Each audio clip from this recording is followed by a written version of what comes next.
Delegates, you may start taking your seats. We'll be starting shortly. Thank you.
Good morning, delegates.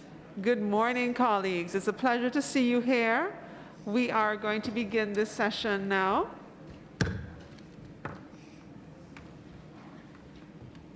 Thank you. Yesterday afternoon, we made good progress on the items under our agenda. I urge you to keep the same spirit of cooperation today so that we can progress quickly through our agenda for the day. Since we've completed some of the agenda items that we plan to address this morning, I would like to propose a revised agenda for today. I propose to address the CP-MOP-10 item on financial mechanism, the CP-MOP-04 item 7A on financial mechanism, and 7B, resource mobilization.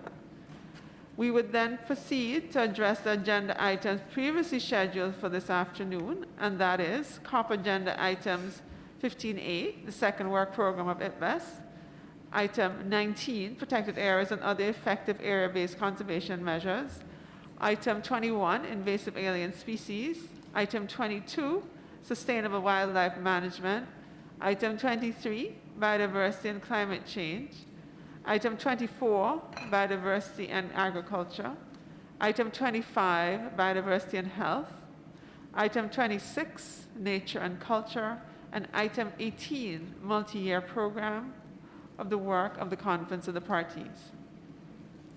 I further propose to then take up the rest of the items under the two protocols that were scheduled for Saturday, 10th December in the afternoon session. These items include the Nagoya Protocol items, which we do not want to clash with DSI discussions on that are ongoing. The intention is therefore have completed the first consideration of all items assigned to the working group ahead of schedule. If we have sufficient time this afternoon, I propose to schedule contact groups and Friends of the Chair sessions, thus advancing our schedule considerably. I am aware that for some delegations, The negotiators for Nagoya Protocol and the DSI are the same. In this regard, I would therefore ensure that the consideration of the items of agenda NP-16 and item NP-15 will be done when the DSI group is not in session. If this approach is acceptable to all parties, I would like to then start our deliberations for today. During our session yesterday, I established a contact group on CP item 14, risk assessment and risk management, and it held its meeting last night. I would now like to give the floor to the co-chairs of the contact group on risk assessment to provide us feedback on their deliberations. I would like to hand the floor to either South Africa or Germany. I'm not sure which of the co-chairs in the room. Can you raise your hand?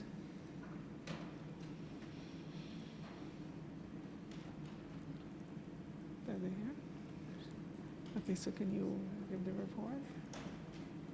Which one is South Africa is not yet taken. See if Germany is. Do you see Germany? You can ask for Germany. Give me a minute, please.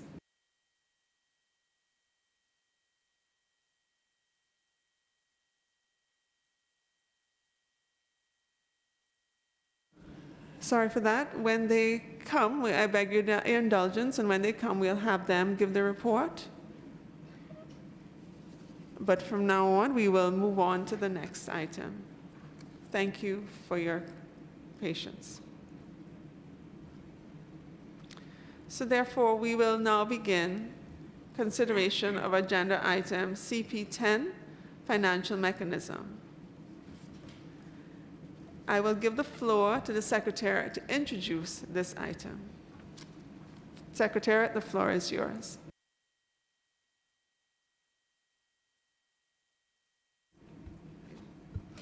Thank you, Chair. In accordance with Article 28 of the Cartagena Protocol on Biosafety, the Conference of the Parties, serving as the meeting of the parties to the protocol, provides recommendation to the Conference of the Parties to the Convention for it to consider in developing its guidance to the financial mechanism. In Decision CP-94, the CP-MOP urged parties to prioritize biosafety projects during the programming of their national allocations within the framework of the 7th replenishment period of the GEF Trust Fund. The Executive Secretary has prepared document CBD-CP-MOP-10 to inform deliberations under this item. The document contains information on the 8th replenishment of the GEF Trust Fund and its strategy for biosafety, conclusions and key findings from the Compliance Committee under the Cartagena Protocol on Biosafety, and a draft decision. Thank you, Madam Chair. Thank you, Secretariat. This item has not been addressed by a subsidiary body, and therefore will have a first reading during the session. I kindly request you to keep your interventions brief and focused on your proposals for the draft decision. Your full statement may be uploaded on the online system. I will now open the floor for interventions. I'll give priority to the list of speakers to the parties to the Cartagena Protocol. I'll take the first intervention from the European Union. European Union, you have the floor. Thank you, Madam Chair. I'm speaking on behalf of the EU and its member states. The EU and its member states takes note of the document prepared by the Executive Secretary.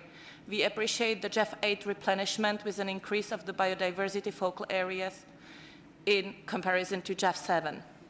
With regard to the number of eligible countries that have not yet requested support to implement their national biosafety frameworks using the GEF 8 modalities, the EU and its member states stress the importance of the Secretariat providing an outreach information to the parties and encouraging eligible parties to present projects for supporting their implementation of the Cartagena Protocol. We do have also some minor amendments to the draft decision, which we will submit in writing after the meeting. Thank you, Madam Chair. Thank you, EU. I see no more requests for the floor. Therefore, I see that we have common understanding on the draft decision, and as such, I'll prepare a conference room paper with the help of the Secretariat. As I have mentioned on the earlier agenda items, elements addressing guidance to the financial mechanism will be moved from those draft decisions and have consolidated here to facilitate transmission to the conference of the parties. I see that South Africa has appeared on my list. Was this regarding this agenda item? Where are they? Where are they? Please give the floor to South Africa. Yes, thank you, Chair. Indeed, it's regarding this agenda item. Thank you, Chair. South Africa supports the elements of the draft position, in particular the invitation for the Global Environmental Facility to make funds available to eligible parties to support development and implementation of legal, administrative, and other measures to implement the protocol. South Africa urges parties to the Cartagena Protocol to include biosafety projects in their utilization of the funding allocated to them under the system for transparent allocation of resources for the 8th replenishment period of the Global Environmental Facility Trust Fund, taking into account their obligations under the Cartagena Protocol on biosafety, the post-2020 implementation plan, and capacity building action plan for the Cartagena Protocol, and the guidance of the Conference of the Parties to the Global Environmental Facility. Thank you, Chair. Thank you, South Africa. I see Brazil has asked for the floor, followed by Iran. Brazil, you have the floor. Yeah, thank you, Madam Chair, and good morning, colleagues. We have a number of comments regarding item 10 of Cartagena Protocol. Starting with the introduction we would like to see in 3B. On the fifth line, we would like to include a knowledge technology transfer. Then we have two paragraphs that we would also like to include. I will read them out. It would be 3D, to make specific funds available, especially for developing countries, to support the implementation plan and capacity building action plan for the Cartagena Protocol on biosafety. And E, to make specific funds available, especially for developing countries, to support the implementation of the post-2020 Global Biodiversity Framework and its monitoring framework, focusing on the target 17. I will submit those comments in writing. Thank you so much. Thank you, Brazil. Now we'll hear from Iran. Iran, you have the floor. Thank you very much, Madam Co-Chair. Iran also think that since some parties have no access to GEF financial mechanism, Iran suggests to establish or identify different fund in addition to GEF Biodiversity Fund to help the parties. Thank you very much. Thank you, Iran. I now don't see any requests for the floor. Okay, and so therefore we will move ahead based on what we've heard. We'll move ahead and we'll go ahead and prepare with the help of the Secretariat the CRP. And as I said before, the elements addressing guidance to the financial mechanism will be moved from those draft decisions and consolidated here to facilitate transmittal to the conference of the parties. Thank you. We'll now move on to the next agenda item, that is Nagoya Protocol, item 7, financial mechanism and resources. I will now give the floor to the Secretary to introduce them. The Secretary, the floor is yours.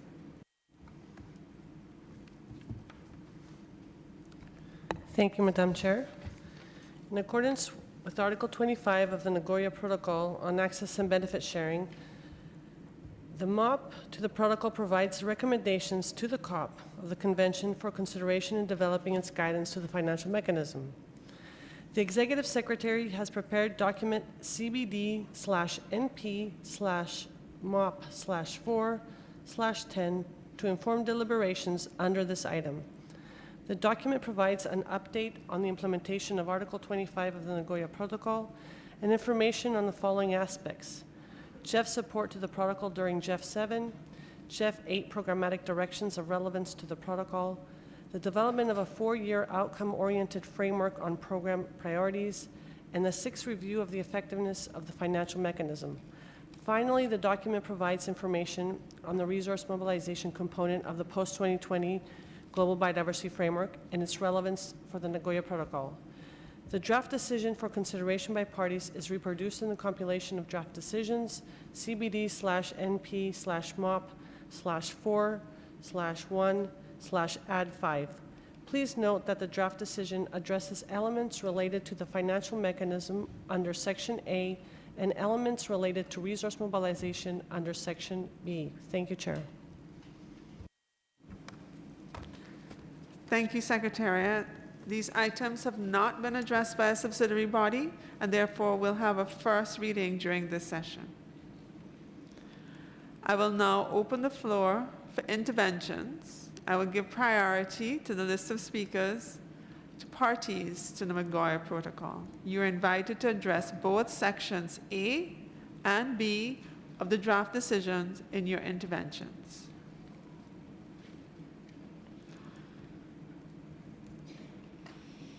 I will take the first intervention from Argentina, followed by European Union. Argentina, you have the floor. Muchas gracias, señora presidenta. La Argentina considera que la movilización de recursos y el correcto funcionamiento del mecanismo financiero. Thank you, Madam Chair. It's key to have financial mechanisms in place for the Nagoya Protocol. My delegation believes that it's important to recall that Article 25 of the Protocol links the financial mechanism and mobilization of resources with Article 20 of the Biodiversity Convention, where there is recognition of the possibility of mobilizing or raising funds domestically. It also recognizes the need for providing resources for implementation in developing countries. Argentina can accompany the draft decision, generally speaking, and will make some written comments with suggestions of small amendments. Thank you very much, Madam Chair. Thank you, Argentina. We'll now hear from the European Union, followed by the UK. European Union, the floor is yours. Thank you, Madam Chair. The EU and its member states take note of the document prepared by the Executive Secretary. We appreciate the GEF 8 replenishment with an increase of the biodiversity focal area in comparison to GEF 7. With regard to the number of eligible countries that have not yet requested support to implement their projects on access and benefit sharing using the GEF 8 modalities, the EU and its member states stressed the importance that the Secretariat provides outreach information to the eligible parties. The EU and its member states support the draft decision on both Part A, the financial mechanism, and Part B, resource mobilization. Regarding Part A, we suggest to amend paragraph 1 to align its wording with the respective decision of CP-MOP-10 by adding "and the support this makes available to parties for the implementation of the Nagoya Protocol." In addition, we propose minor editorial changes to paragraph 5. Concerning paragraph 6, the EU and its member states are of the view that it should focus rather on the types of activities to be supported than the way the support is provided. Therefore, we suggest to replace "make set-asides available" by "continue providing and enhancing support." We will submit our proposals in writing. Thank you very much. Thank you, European Union. We'll now hear from the UK. UK, the floor is yours. Thank you, Chair. The UK thanks the Executive Secretary for the note on the financial mechanism and resources in relation to the Nagoya Protocol and the GEF Council for the report of the Council to COP15. We welcome with enthusiasm the 8th replenishment of the GEF Trust Fund and the continuation of the Nagoya Protocol as a priority under the biodiversity focal area. There is still much work to be done to achieve the full and effective implementation of the protocol, and the GEF funds play an important role in progressing access and benefit sharing globally. However, we note with concern the underutilisation of the funds allocated to the implementation of the Nagoya Protocol under GEF 7. We would welcome any insight that can be shared on the reasons behind this and how they can be addressed. The UK recognises the important role of capacity building, including mechanisms to sustain long-term institutional capacities on access and benefit sharing. We welcome the programme priorities for the 8th replenishment, which include capacity building and support for the mainstreaming of access and benefit sharing in relevant policies and activities. To get the most accurate account of the effectiveness of the financial mechanism, the UK will actively participate in the 6th review and encourages all parties to do the same. Regarding Section B of the draft decision, the UK supports the development of national biodiversity finance plans or similar instruments where they can be developed in line with existing national systems, and will seek to include provisions at a domestic level on the implementation of the Nagoya Protocol in future UK plans. Finally, we note that some elements of the draft decision can only be finalised once decisions are taken by COP. This includes an outcome on the decision pertaining to a new resource mobilisation strategy. We request the Executive Secretary to review this element once decisions under COP have been finalised. We will submit our comments in writing. Thank you, Chair. Thank you, UK. I see no further requests for the floor. And we more or less have a common understanding on the draft decision, and as such, we'll prepare a common conference room paper with the help of the Secretariat. As I've mentioned on the earlier agenda items, elements addressing guidance to the financial mechanism will be moved from those draft decisions and consolidated here to facilitate transmittal to the conference of the parties. Thank you. We will now move on to the next agenda item. 1 minute, please. Give me a minute to confer with the Secretary.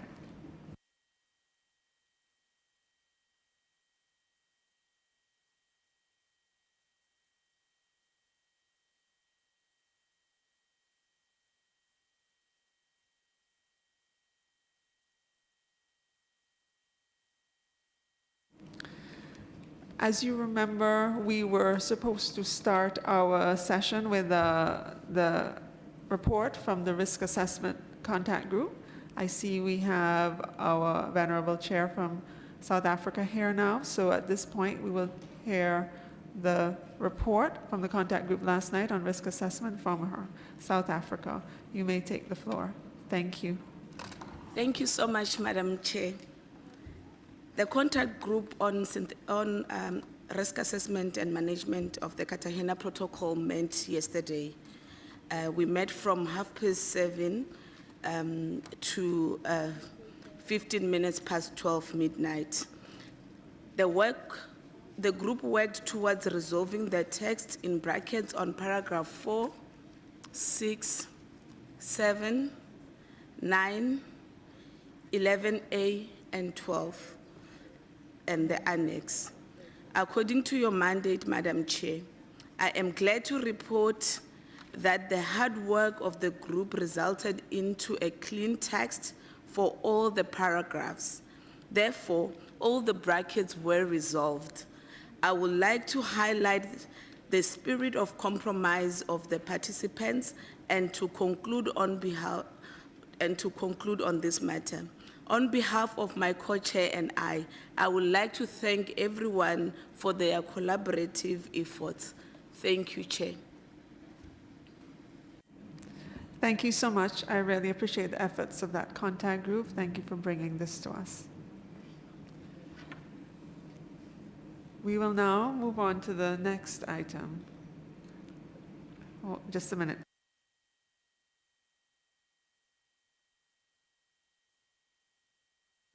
Apologies. So based on the report from the contact group on risk assessment. We will now prepare the conference room papers on that item. That's acceptable. Thank you very much. We'll now move on to the next item, which is item 15A, the second work program of IPBES. This is the program of work of the Intergovernmental Science Policy Platform on Biodiversity Ecosystem Services. First, I would like to invite Ms. Anne Larry-Gaudry, the Executive Secretary of IPBES, to give a short statement. Ms. Larry-Gaudry, you have the floor. Please give the floor to IPBES. Thank you. Thank you, Chair. Greetings to all. IPBES is turning 10 this year and has in these 10 years, very active years, produced a scientifically robust knowledge base regarding biodiversity with 10 assessment reports and associated work, including the landmark global assessment of biodiversity and ecosystem services in 2019. And at its last plenary session in July 2022, the plenary approved the values assessment and the sustainable use of wild species assessment. These assessments were produced in response to requests from CBD, as well as from individual governments and others. And the last assessment of the first IPBES work program on invasive alien species and their control will be considered by the IPBES 10 plenary to take place in August-September 2023, hosted by the United States of America in Bonn, Germany. In addition, IPBES has initiated work on the 3 initial topics of its new rolling work program up to 2030, namely, first, a thematic assessment of the interlinkages between food, water, health, and biodiversity, referred to as the Nexus assessment. Second, a thematic assessment of the underlying causes of biodiversity loss and the determinants of transformative change. And third, a methodological assessment of the impact and dependence of business on biodiversity and nature's contributions to people. All these 3 topics respond to CBD Decision 14/36. And moreover, there is a call for requests for additional topics for this IPBES work program up to 2030. It was issued in mid-September 22nd, 2022, with a deadline of 31st of January 2023. The work of IPBES has provided a scientific basis for many aspects of the work of the CBD, and that is detailed in the document COP15/13, complemented by the information document number 18. The work of IPBES has strongly, in particular, inspired the Global Biodiversity Framework, with, in particular, the emphasis on addressing the direct as well as the underlying drivers of biodiversity loss, but also the importance of addressing all of the targets for an integrated approach, and the importance, as always with IPBES, of recognizing and enabling the expressions of different value systems. And to conclude, IPBES looks forward to receiving the new requests from COP15 and to inform the implementation of the new framework for achieving the 2050 vision for biodiversity. And I have the pleasure to invite everyone to the IPBES side event today, which is focused on the values and sustainable use assessment at lunchtime. Thank you very much. Thank you very much. I'll now give the floor to the Secretariat to introduce this item. Secretariat, the floor is yours. Thank you, Chair. At its 24th meeting, SBSTA considered a review of the IPBES deliverables to date and how they had been considered under the Convention. SBSTA considered the work program of the platform proposals for further work towards 2030 under the platform and prepared recommendation 24.3 on this matter on the basis of these considerations. The recommendation was approved as an L document during the first part of SBSTA 24, which was held online from 3 May to 9 June 2021, and adopted during the second part of its meeting held in Geneva from 14 to 27 March 2022. Since the preparation of the recommendation, the platform has held 2 sessions of its plenary. At its 7th plenary session, the platform had decided to consider additions to its rolling work program at its 10th session on the basis of requests, inputs, and suggestions received. The 10th plenary session of IPBES is due to be held from 28 August to 2 September 2023, and requests, inputs, and suggestions on the rolling work program are due to be received by 24 February 2023. Further to the invitation from the platform, the Conference of the Parties may wish to convey additional requests to the platform. Accordingly, in document CBD/COP/15/13, the Secretariat has suggested draft requests to the platform for the consideration of the Conference of the Parties. Additional information is provided in document CBD/COP/15/INF/7. The Conference of the Parties may wish to consider this information when finalizing its decision on this issue, and is invited to consider this matter on the basis of the updated draft decision contained in the compilation of draft decisions, document CBD/COP15/2. Thank you, Chair. Thank you, Secretariat. Colleagues, as explained by the Secretariat, the draft decision on this agenda item recommended by SAPSTA is in need of some updating in the light of recent developments on the IPBES. In the document CBD-COP-15/2, the Secretariat has proposed a number of updates, which are identified with gray shading. In addition, I note that the draft decision has a number of brackets. Given this, I propose we open this item for review. I now open the floor for interventions.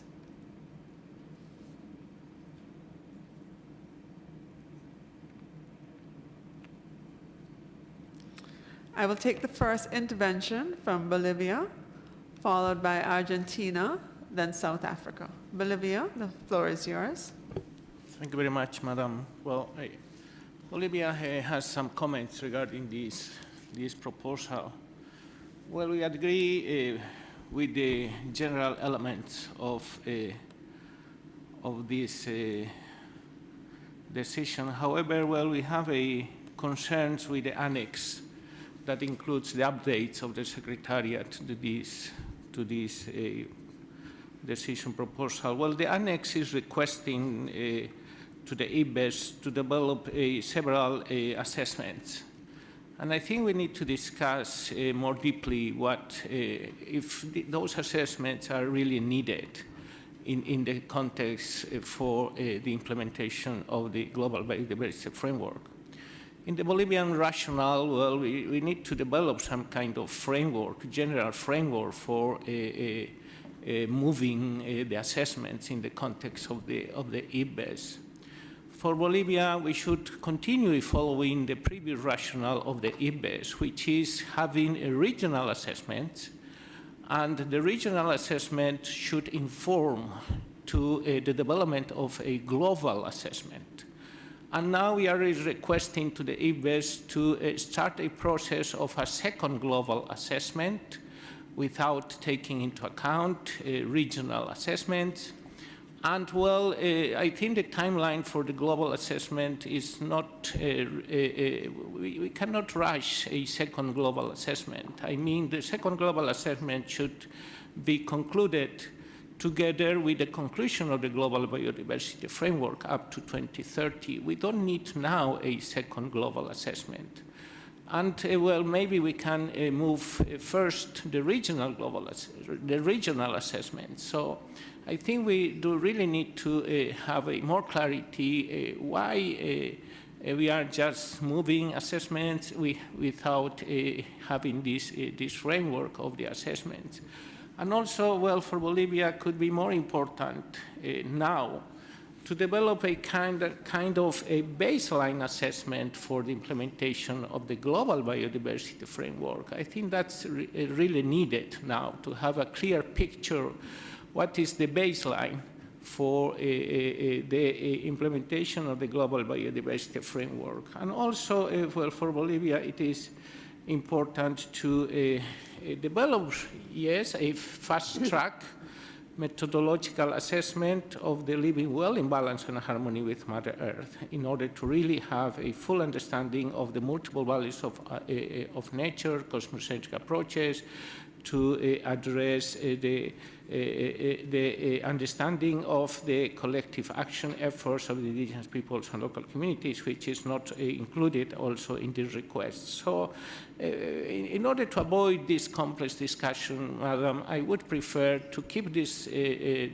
dialogue and reflections under the IBES plenary, the next IBES plenary, and not to start the discussion here, but to give to the parties under the IBES to discuss what assessments are needed.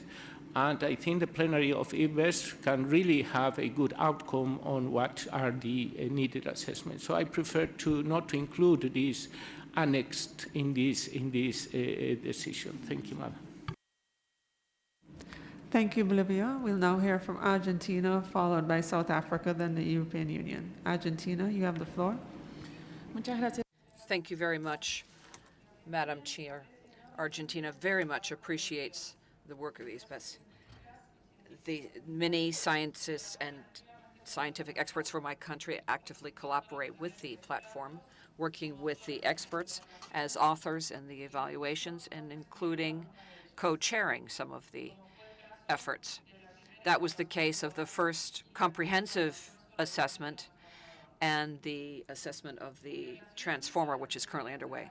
With regard to requests for the platform, which are now in the annex of the current recommendations, Argentina would like to point out that it supports the request of preparing a second comprehensive assessment for the year 2029.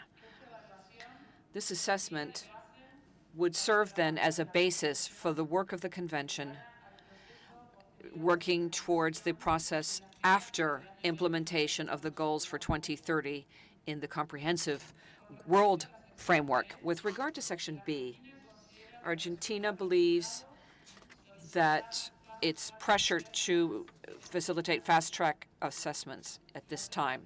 The request for these assessments should arise from an evaluation of the priorities that are then agreed at the world framework level. They can then be identified subsequent to COP15, after COP15.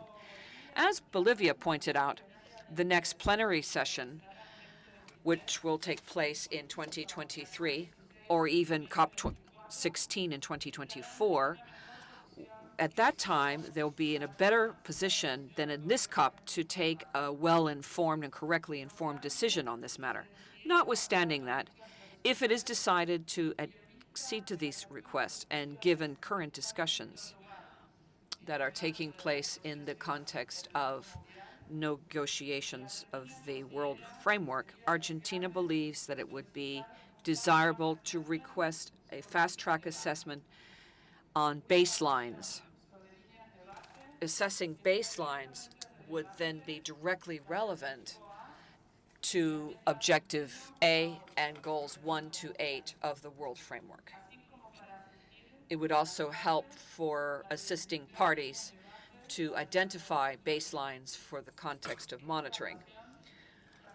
This assessment would also be relevant in terms of contributing to the second comprehensive assessment and identification of the various responsibilities that need to be met in order to address the loss of biodiversity. We will send our suggestions in writing as well. Thank you. Thank you very much, Argentina. We'll now hear South Africa, followed by European Union and Canada. I've given you the floor, South Africa. Thank you. Thank you so much, Madam Chair. South Africa welcomes the rolling work program of the IBES up to 2030, as well as its decision to defer the consideration of inputs and suggestions for a second global assessment. South Africa also takes note of the nexus and transformative change assessment and the important scientific contribution of this assessment for the implementation of the Global Biodiversity Framework. However, we are of the view that the request to contribute to the nomination of expert has been overtaken by event and therefore suggests for its deletion.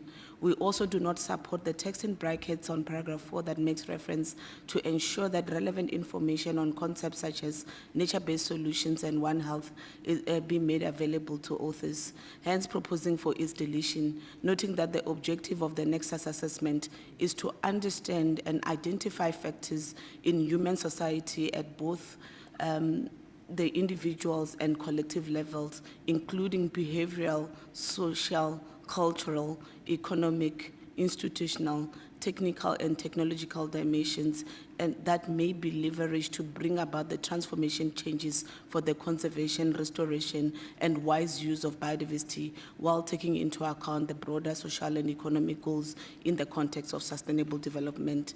South Africa proposed deletion of paragraph 8, noting that the consideration of the global assessment was deferred to the 10th plenary of the platform.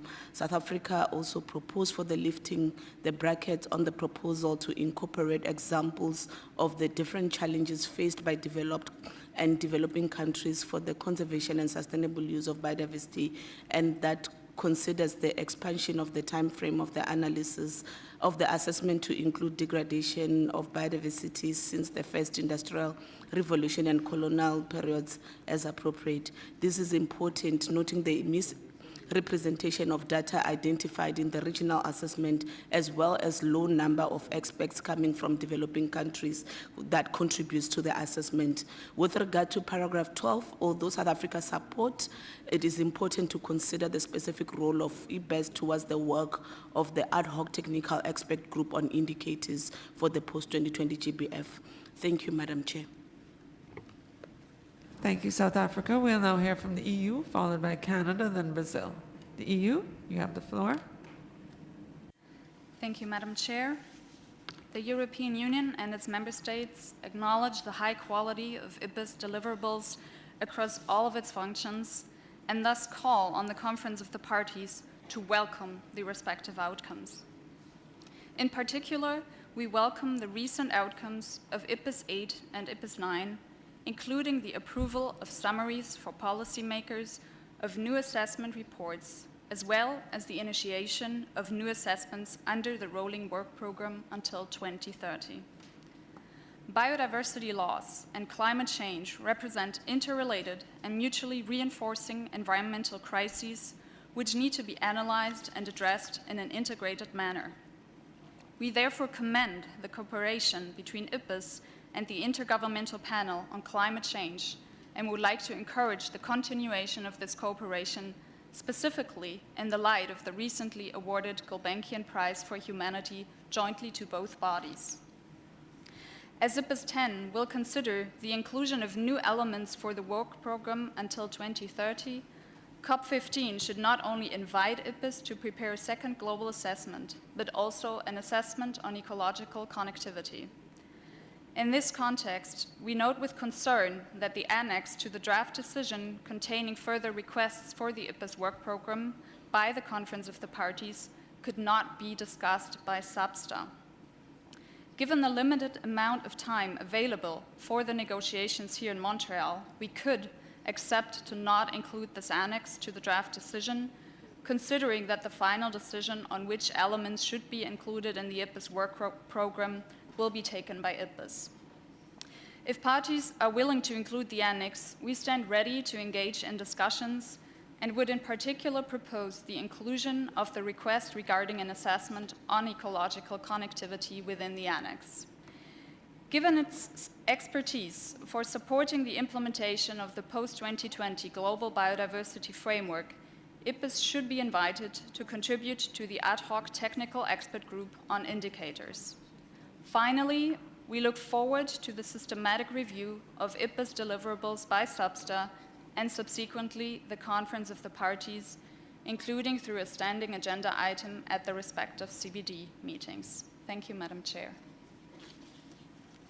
Thank you, EU. We'll now hear from Canada, followed by Brazil, then Uruguay. Canada, you have the floor. Thank you, Chair. The Canadian position on the elements that were discussed at subset 24 under this agenda item remains the same. With regards to the additional information provided, Canada wishes to welcome the annex and the proposed additional assessment for IPBES consideration, including the proposal for a second global assessment for 2029. Canada views these proposed assessments as key in addressing knowledge gap and advancing our collective efforts towards halting and reversing biodiversity loss. Canada only has minor changes to propose to better reflect the respective mandates of the CBD and IPBES and the latest advancement on the post-2020 GBF negotiations, and we will be providing those in writings. Thank you, Madam Chair. Thank you, Canada. We'll now hear from Brazil, followed by Uruguay, then Japan. Brazil, you have the floor. Thank you, Madam Chair. Brazil thanks the Secretariat for preparing this draft decision. While we believe that cooperation with other conventions and international organizations and the creation of synergies is paramount for achieving the three objectives of the convention, and appreciate all the scientific work carried out by IPBES, we are afraid that the text presented has a number of difficulties for us, mostly due to procedural matters concerning the conduction of workshops and their results. We therefore have been working hard in order to have a more balanced text and have a number of propositions in line with the propositions made by previous speakers from Argentina and South Africa. I will read them out loud as we go. So in paragraph 4, we would suggest the removal of welcomes to takes note and the removal of to ensure that relevant information on concepts such as nature-based solutions and One Health is made available to assessment authors. Then, on paragraph 5, we also have a number of deletions that we would like to have, particularly the end part of this paragraph, starting by request the subsidiary body until the conference of the parties. Then we also would like to have the deletion of paragraph 6, 7, and 9. And we also suggest the lifting of brackets in paragraph 8 bis regarding the incorporation of examples of different challenges faced by developed and developing countries for the conservation and sustainable use of biodiversity, and the consideration of the expansion of the time frame of analysis and the assessment to include degradation of biodiversity since its first industrial revolution and colonial periods as appropriate. To finalize, we would like to support Argentina in the establishment of baselines, which we have been discussing since the beginning of this process. We believe this is a very important element that should be addressed by IPBES and by the GBF and by the convention as a whole. Thank you so much. Thank you, Brazil. We'll now hear from Uruguay, followed by Japan, then Bosnia and Herzegovina. Uruguay, you have the floor. Gracias. Thank you, Madam Chair. Uruguay recognizes the important work of IPBES and its contribution to this. We would like to specifically highlight the clear messages with regard to sustainable and the importance of biodiversity for implementation of the post-2020 framework and the objectives of the convention. At the same time, we trust that the assessments that are currently underway and that will be considered for the upcoming IPBES plenaries will also contribute substantively to implementation of the post-2020 framework. Also, we'd like to highlight the importance of the integrated approach to biodiversity, and in this regard, we value the cooperation of IPBES, IPCC, but we also understand that this collaboration needs to develop in a more transparent and inclusive form. With regard to the draft decision, we do not share that paragraph 4 should have the reference to concrete, such as indicated by South Africa. We think that this should be based on the criteria of each of the parties or relevant organizations. Finally, with regard to the annex accompanying the draft decision, we share the general concerns with regard to the need for reviewing it in light of the results of this COP. And here we join Argentina and Bolivia in this regard. Thank you. Thank you, Uruguay. Thank you, Uruguay. We'll now hear from Japan, followed by Bosnia and Herzegovina, then Norway. So Japan, you have the floor. Thank you, Madam Chair, for giving me the floor. We would like to thank the Secretariat for preparing this document. Japan thinks that strong collaboration with the IPES is important to review the effects and implementation of the post-2020 Global Biodiversity Framework. It is also critical for achieving the 2050 vision, living in harmony with nature. Assessment reports of IPES give sound scientific background for policymakers for the conservation and sustainable use of biodiversity. We welcome the progress made in the ninth and 8th session of the IPES plenary with 2 new scoping reports, 2 new assessment reports, as well as the progress made in the preparation of the invasive alien species assessment. Therefore, we support the additional elements proposed in the paragraphs 4 and 5. In addition, in the paragraphs 5, 6, and 7, we prefer to use welcomes instead of takes note of, as IPRIS work provides great scientific evidence for policy making. Second, we have some comments with the annex. With regards to the second global assessment on biodiversity and ecosystem services, we believe this is a very important assessment since it can contribute to the review of the post-2020 GBF and also to the consideration of the future framework that takes over the post-2020 GBF. In particular, we support the paragraph 5 to include regional elements as the trends and status of biodiversity are different among regions. However, with regards to timeline of the second global assessment proposed in the paragraph 3, we are not supportive of including pre-industrial time periods since there are few data from pre-industrial time. Third, regarding the request of potential additional methodological and thematic assessments, we believe that the assessment on integrated biodiversity inclusive spatial planning as proposed in the para 1 under section B will be useful because it can contribute to conservation targets. However, we are not sure about the relationship between this proposal and the connectivity assessment, which was discussed at IPES 9. Therefore, we will appreciate it if some explanation of the difference between these will be given. Fourth, with regards to the assessment on monitoring biodiversity ecosystem services and tracking progress towards the goals and targets of the post-2020 GBF as proposed in the para 2 under section B, although we believe it would be useful for the monitoring framework, but there will be review mechanisms under the CBD. We think we need to consider carefully in order to avoid the duplication between the work of IPES and the CBD.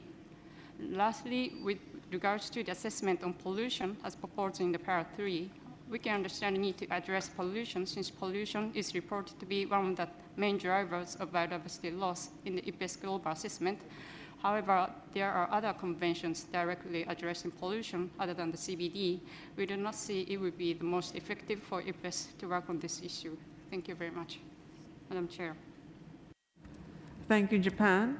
We will now move on to Bosnia and Herzegovina, followed by Norway and the UK. Bosnia and Herzegovina, you have the floor. Thank you. Thank you, Madam Chair. Bosnia and Herzegovina thanks the Secretariat for the preparation of documents related to the program of work of APBES. Bosnia and Herzegovina welcomes the progress made by the platform, namely the approval of thematic assessment on the sustainable use of wild species and methodological assessment on diverse values, report of the expert workshop on biodiversity and pandemics, and the report of co-sponsored workshop on biodiversity and climate change, as well as promising work on all ongoing assessments. Bosnia and Herzegovina supports the request of CBD parties for a preparation of second global assessment, which will support informed decision-making after 2030. Bosnia and Herzegovina also supports the request of CBD parties for a preparation of 3 fast-track assessments, which would timely help the implementation of GBF. Regarding the decision of program of work, Bosnia and Herzegovina believes that last 3 lines of para 4, which invite countries to participate in review process and talk about concepts that should be taken into account in the preparation of assessment, are not necessary. As for the annex, Bosnia and Herzegovina wish to point out that the request should not need to specify details of the content of the second global assessment. We believe it is a task of APBES authors to determine the content of the assessment in the scoping process and all other phases of the assessment process. Here in para 5 of the annex, the details of content such what can be taken from existing regional assessments are given. At this moment, it is not clear which assessments will be available at the end of this decade, but also whether the information from 2018 will be still valid, except as a reference. That is why we are convinced that such details should be avoided in the request. On this occasion, Bosnia and Herzegovina emphasized the importance of the process of national ecosystem assessments. We believe that national ecosystem assessments speak directly not only about the state of biodiversity in the country, but also about the way how scientific, traditional, and local knowledge is used in decision-making process. It means talks about implementation of decisions here. In this sense, we propose a minor change in para 5 of the annex, and we will send it to the Secretariat. Thank you, Madam Chair. Thank you. Bosnia and Herzegovina. We'll now hear from Norway, followed by United Kingdom, and then Switzerland. Norway, you have the floor. Thank you, Madam Chair. Norway recognized the great value of IPBES and the excellent complementarity between IPBES and the CBD. We also highly appreciate that SBSTA has systematically assessed the reports coming from IPBES, which represent the best available knowledge on the various themes, and based on these, made relevant recommendations to the Conference of the Parties. We welcome and support all the proposals in this decision to strengthen, include, and actively use the scientific findings, results, and recommendations from IPBES assessments and reports, as well as other outcomes from the process of the rolling work program until 2030. Based on a rolling work program, we see additional opportunities to deepen the cooperation between IPBES and CBD following the adoption of the GBF. We would especially welcome IPBES as a key contributor to the midterm review through the transformative change assessment, and at the end review through the next global assessment. We believe these reports will be crucial in further developing and informing the implementation of the new global biodiversity framework on biodiversity. We welcome the rolling work program of the platform up to 2030, and we particularly welcome the approval of the 8th plenary of IPBES to undertake the highly relevant nexus assessment, the transformative change assessment, and the business and biodiversity assessment. We support that relevant information on concepts such as nature-based solutions and One Health is made available to the authors working on these assessments. Norway welcomes the approval by the 9th plenary of IPBES and the summary for policymakers of the values of nature assessments and the sustainable use of wild species assessment. Norway welcomes the report of the expert workshop on biodiversity and pandemics and notes the relevance for the work of the convention. Norway welcomes the cooperation between the IPBES and the IPCC and notes with appreciations the reports of the co-sponsored workshop on biodiversity and climate change, noting the conclusions therein. Like Canada and others, Norway convey our strong appreciation that the platform will consider the request for a second global assessment on biodiversity and ecosystem services and for an assessment on ecological connectivity. Lastly, we would also, in this context, draw your attention to the declaration from the Nordic Ministers of Environment and Climate from May 2021, where the minister encouraged IPBES to consider the need for synthesizing the scientific knowledge and strengthen the knowledge foundation for the most effective means of reinforcing marine ecosystems by conservation or restoration measures to ensure good environmental status, resilience, and maintenance of key ecosystem services under a changing climate. Thank you, Madam Chair. Thank you, Norway. We will now hear from the UK, followed by Switzerland and New Zealand. UK, you have the floor. Thank you, Chair. The UK supports this decision, noting the importance of IPBES as a primary input into the work of the CBD, including the post-2020 Global Biodiversity Framework. We think it's important to welcome all the recent outputs from IPBES and also support the inclusion of paragraph 9, which will be vital to ensuring that they are fully considered by the CBD. We appreciate the work on the annex that will help ensure the CBD can input into the scoping of the second global assessment, which will be crucial for the implementation and monitoring of the GBF and the 3 proposed fast-track assessments. Most importantly, we want to ensure that the needs of the CBD are clearly fed into the work programme of the platform, and that the timings of the outputs of this work are considered so that they are most useful for the implementation of the Global Biodiversity Framework. As such, we think it is very important to finalise and agree this annex during COP15, as this is the last opportunity to feed in the CBD's views before IPBES takes decisions on its future work programme at IPBES 10 in August of next year.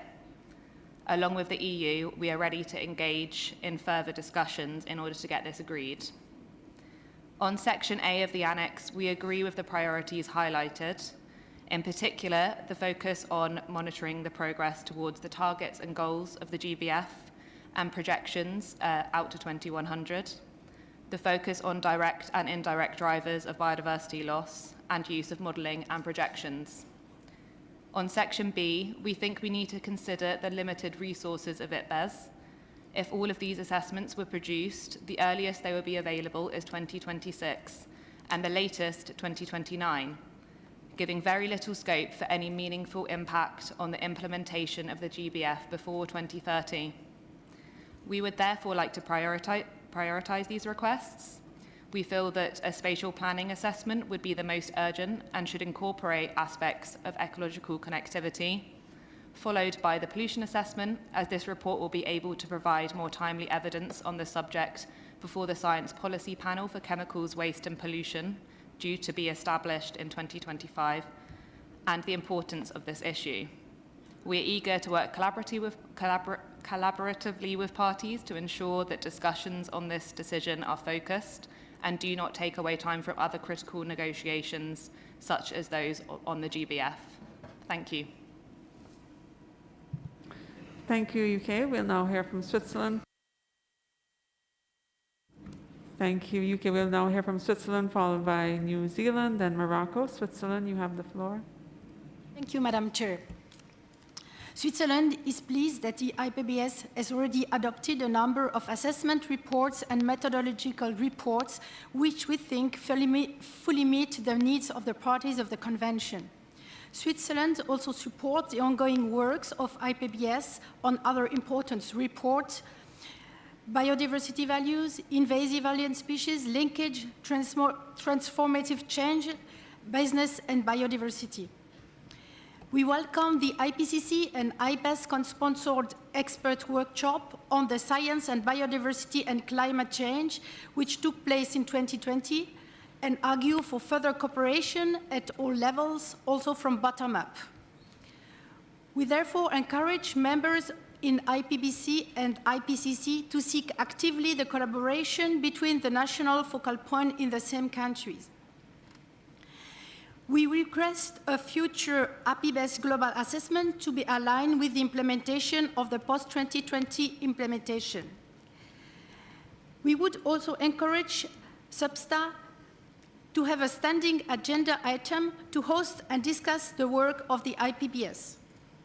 Switzerland considered that IPBES could provide necessary methodologies under the Convention, such as those for monitoring, reporting, and review by parties under the Convention, as well as methodology for assessing the status and trends of biodiversity and ecosystem services and driver of their change.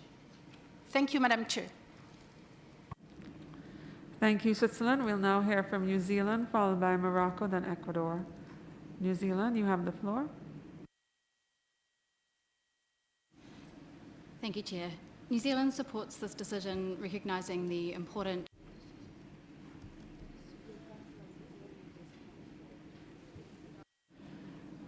Can New Zealand get the floor, please?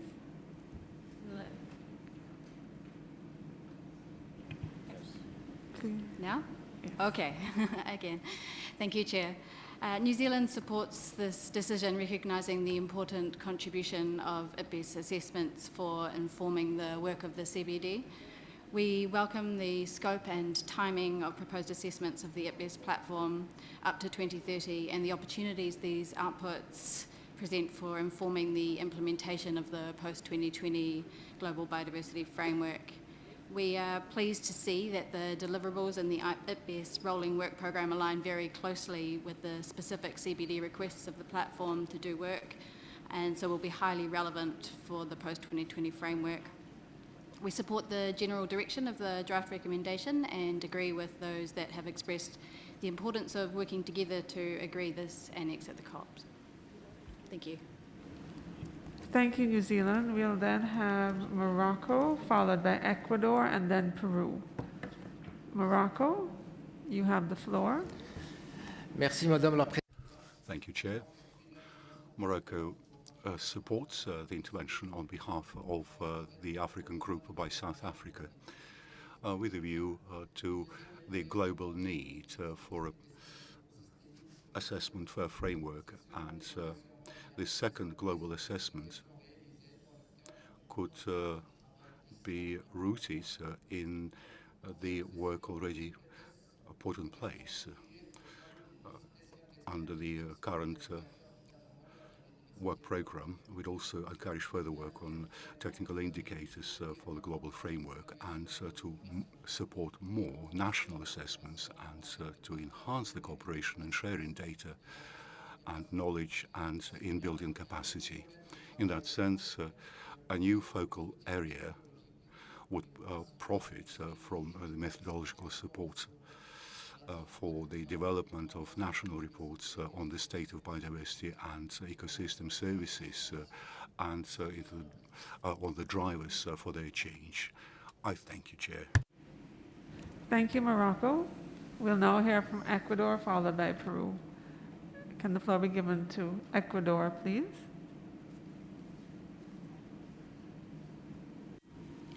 Muchas gracias, señora Presidenta. Thank you very much, Madam Chair. Ecuador recognizes the importance of the work of the IBD, especially at this time where there's a revolution in information and science, and which will impact the post-2020 framework. We'd like to point out the following. We'd like to take note in paragraph 4 and eliminate the final reference, which is in the same paragraph, which is in brackets. We'd like to take note in paragraph 5, and we'd also like to shed light on the proposal of the text, which is to be found from the reference of the subsidiary body. And we note the concern and the proposal of eliminating paragraph 6, as the Brazilian delegation previously suggested. We'd also like to take note of cooperation of IPBES and the IPCC, and we think it's important to have these two spaces to share scientific information and visions that can then contribute to preserving biodiversity. Finally, in paragraph 8, we have the same concerns that were already referenced by other delegations with regard to the future of global assessments, and we'd also like to take into account the proposal put forth by Argentina with regard to the possibility of a rapid assessment on baselines. Thank you. Thank you. Thank you. Right, we'll now hear from Peru, followed by Sudan, then Colombia. Peru fell off the screen, but I know we had them on our list. So can you give the floor to Peru, please? Muchísimas gracias, señor. Thank you very much, Madam Chair. We would like to congratulate the Secretariat for its efforts for producing this document, and IPBES for efforts made by all the scientists to communicate these texts for decision-making. Truly, there has been a great deal of work and a great deal of development to promote action for the purposes of identification and invitation to scientists so they can participate, because we know that there's very little representation of Peru in IPBES, and we are working very hard in order to have more presence of Peru in IPBES so we can participate more. We'd like to commend the documents and join various declarations that made statements with regard to it, especially with regard to what Norway said. We join in the request for more work on baselines, and we join in what was said with regard to the paragraphs on the program of work of IPBES.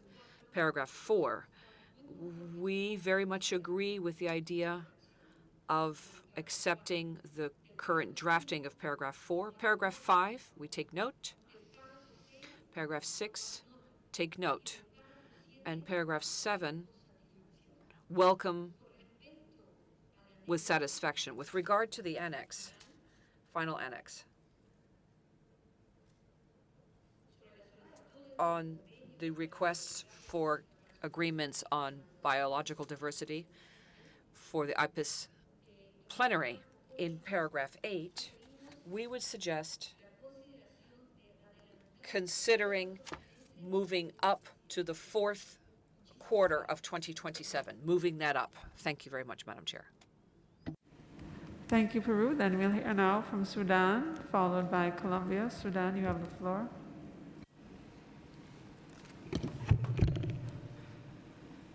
شكرا السيد الرئيس.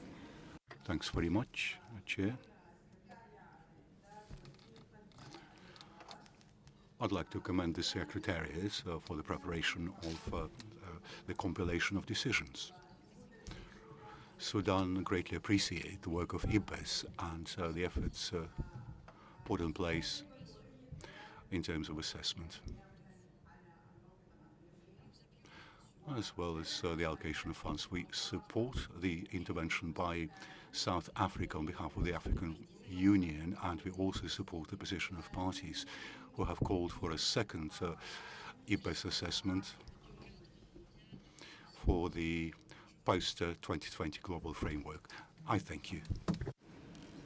Thank you, Sudan. We'll now hear from Colombia and then Kenya, who seems to be the last party on my list, after which we will be requesting the IPBES Executive Secretary to clarify some issues with respect to timing and the IPBES process. Thank you. So we'll now hear from Colombia. Gracias, señora Presidenta. Thank you, Madam Chair. Colombia commends the coordination of the work amongst the secretariats, and we reaffirm the importance of taking decisions based on scientific evidence. Colombia firmly supports the program of work for the platform up till 2030 and has expressed its gratitude to the Secretariat for preparing the documents for our consideration.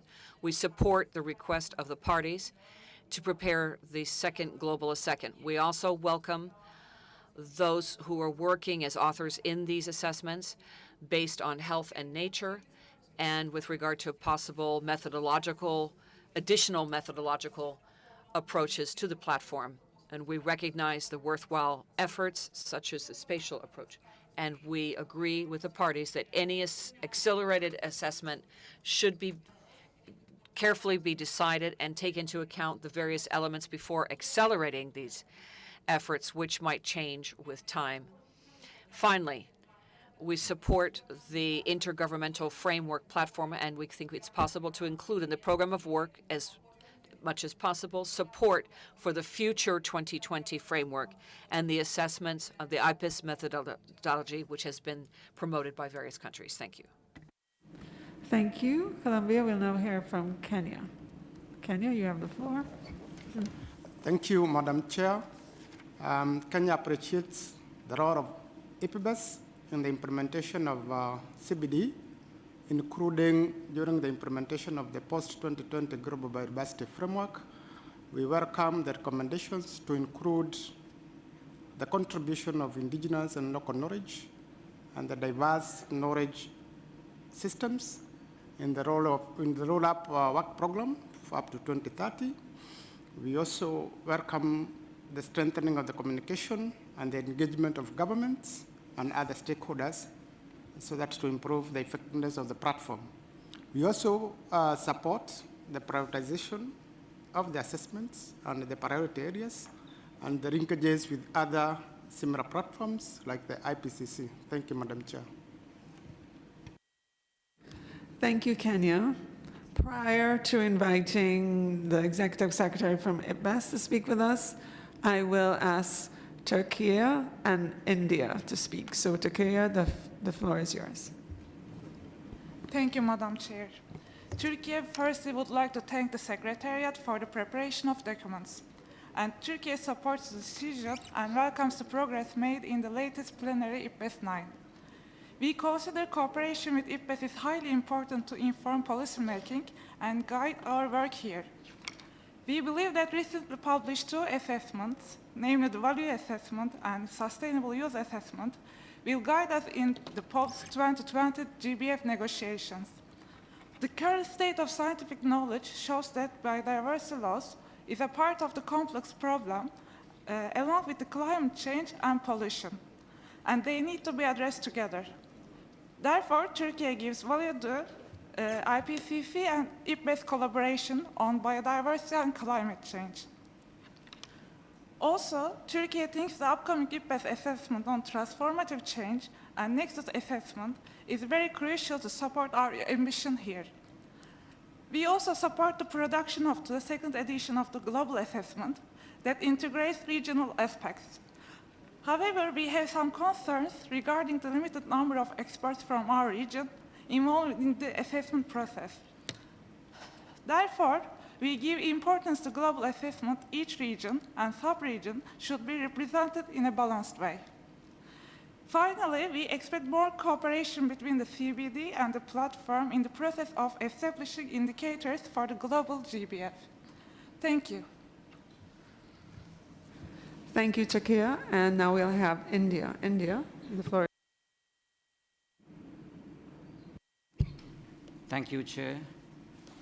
India welcomes the rolling plan program of the platform at 2030 on biodiversity and ecosystem services, which are expected to contribute to the implementation of the post-2020 biodiversity framework. We also welcome the efforts of IPBES to advance the inclusion of indigenous and local knowledge and diverse knowledge systems on all its assessments and other functions through the implementation of its approach to recognizing and working with indigenous and local knowledge.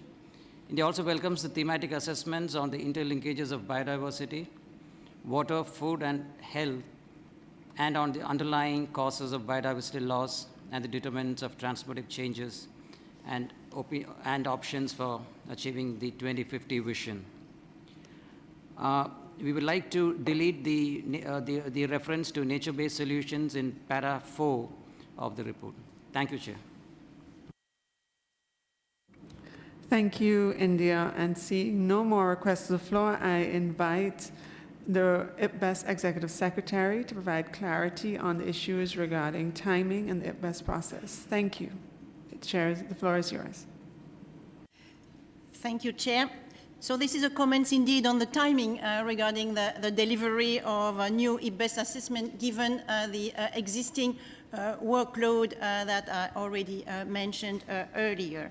And so the existing workload includes the delivery of the invasive alien species in 2023, of 2 assessments, transformative change and nexus in 2024, and business and biodiversity in 2025.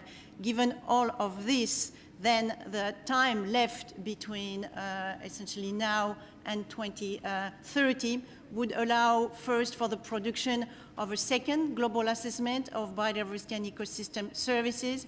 It would need to be started in 2023 with its scoping in order to allow its delivery over a period of about 4 years to be produced in 2029, thus allowing to assess the achievement of this global biodiversity framework. So that's number 1, the second global assessment to be delivered in 2029. And then the second is about other possible assessments.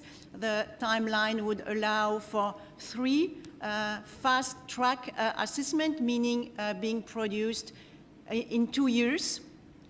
1 could be started in 2024 and produced in 2026, a second one in 25 and produced in 27, and a third one in 27 and produced in 2019. Hence, the importance of COP15 to decide on most of the new work to be produced by IPBES up to 2030. Thank you. Thank you. Thank you very much. After hearing your interventions, I recognize that we still have some unresolved issues. I would like to establish a contact group. I propose that this contact group be facilitated by Janina Helm of the EU and Hezekiel Benitez of Mexico. Please check the screens or website for the time and room for the first meeting of this contact group. Thank you. We will now move on to the next agenda item. That's agenda item 19 on protected areas and other effective area-based conservation measures. No decision is foreseen under this item. Rather, the Executive Secretary has prepared the document CBD-COP-15 INF-3, providing information on global status, gaps, and opportunities of protected areas and other area-based conservation measures. I am proposing that we take note of this information in the report of our meeting.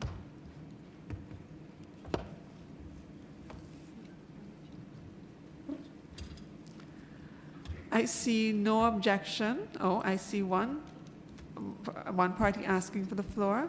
Zimbabwe, you have the floor. Okay, thank you, Madam Chair.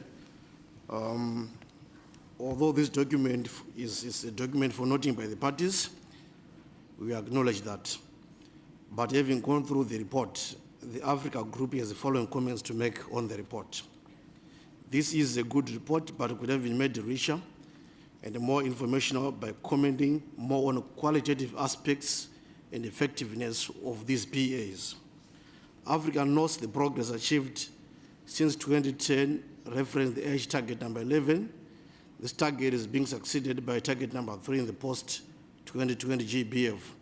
Hence, the comments have a foundation in age target number 11, at the same time contributing to target number 3 of the post-2020 GBF.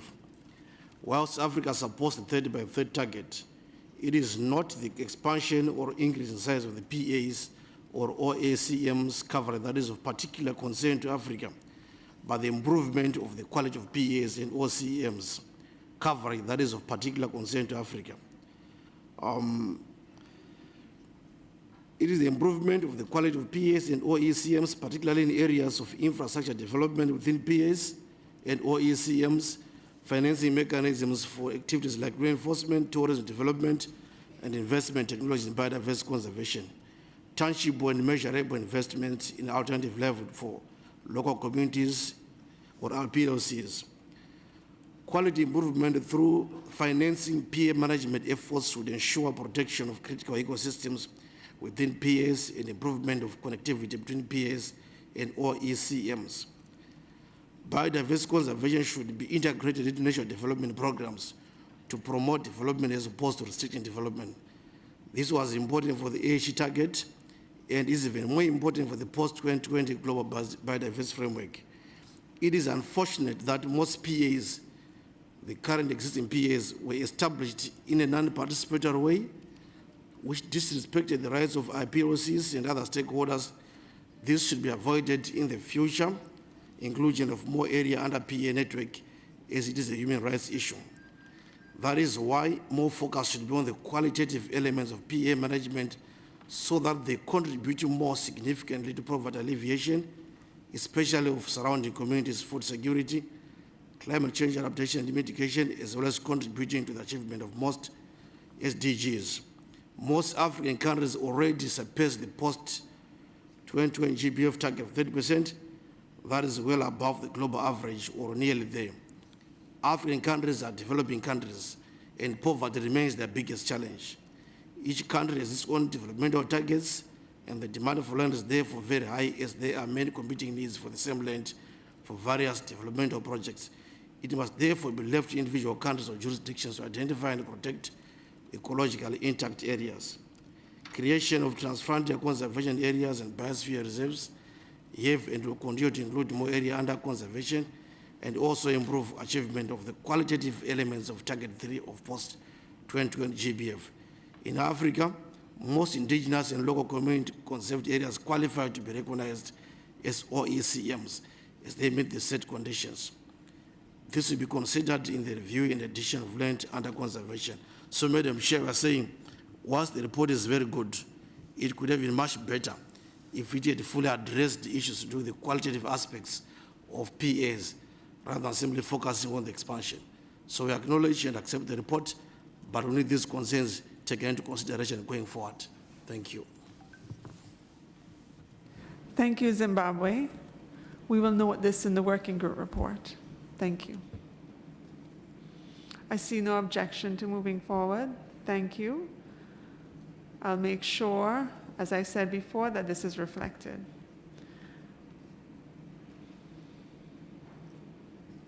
Now we'll move on to the next agenda item. That's agenda item 21, invasive alien species. This issue was considered by SAPSTER at its 24th meeting, which prepared a draft decision for consideration by COP.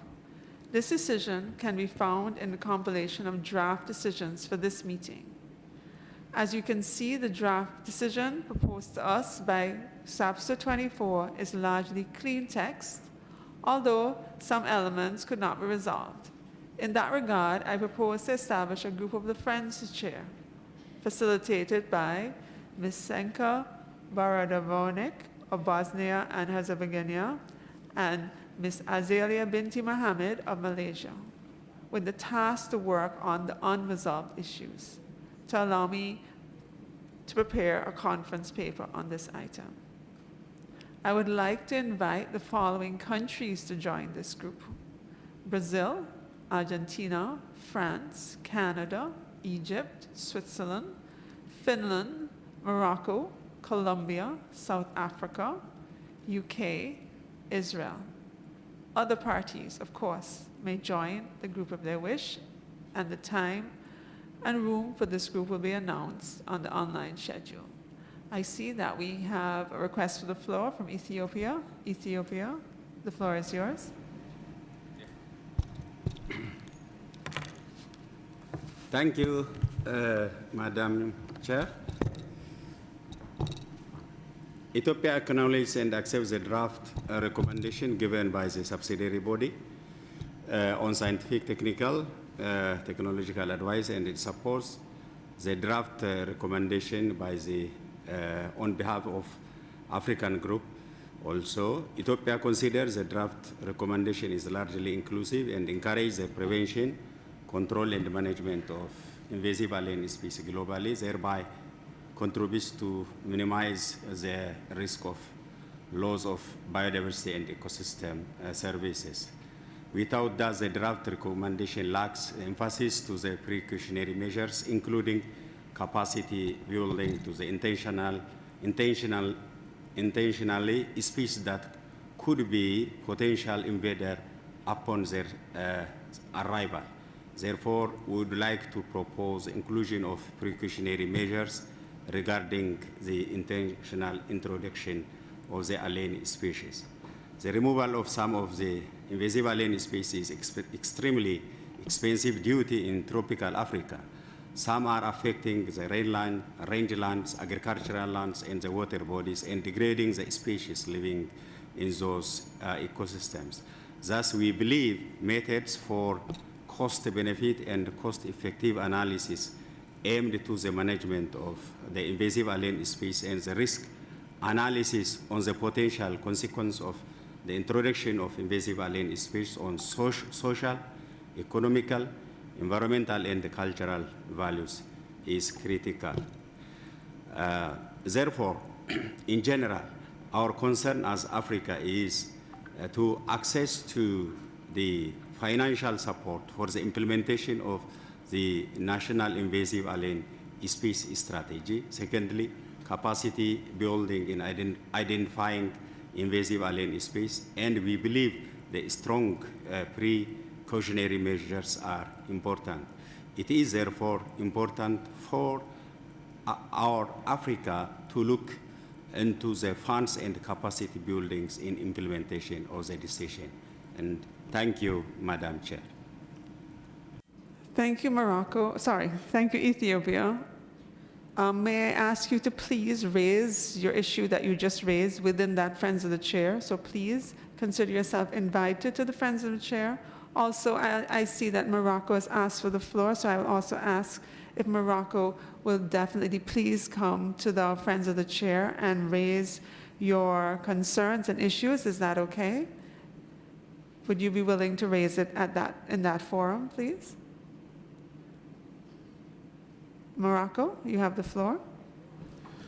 Merci, Madame la Présidente. Thank you, Chair. Morocco supports the intervention of Ethiopia on behalf of the African Group.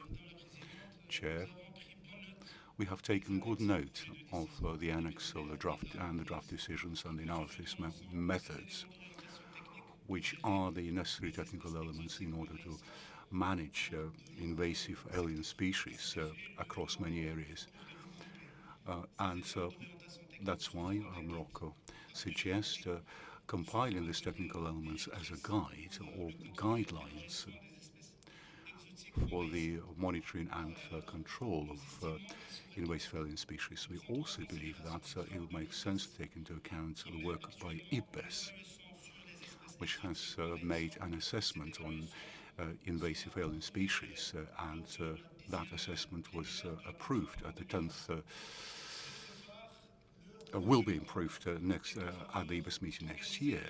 Morocco is also in favor of staging an examination of issues for proposals, and to convene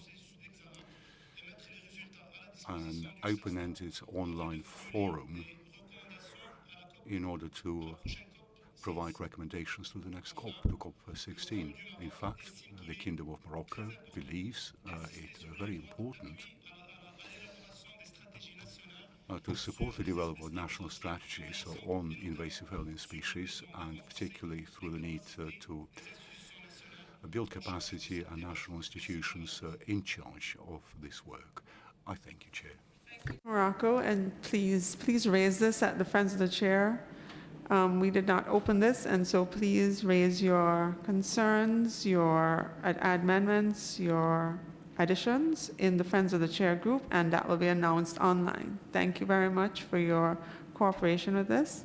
I see no objection moving this way. Thank you very much. We will now move to the next item, item 22, on sustainable wildlife management.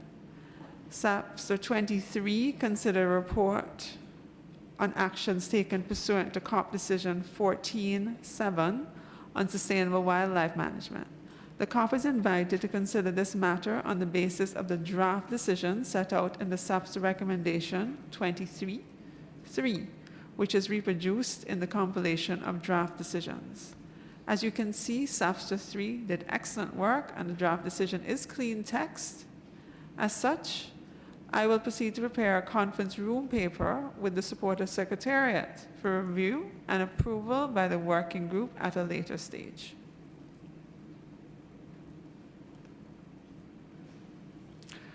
I see no objection. Thank you. We will now, yes, I see one. One party would like to take the floor, South Africa. South Africa, you have the floor.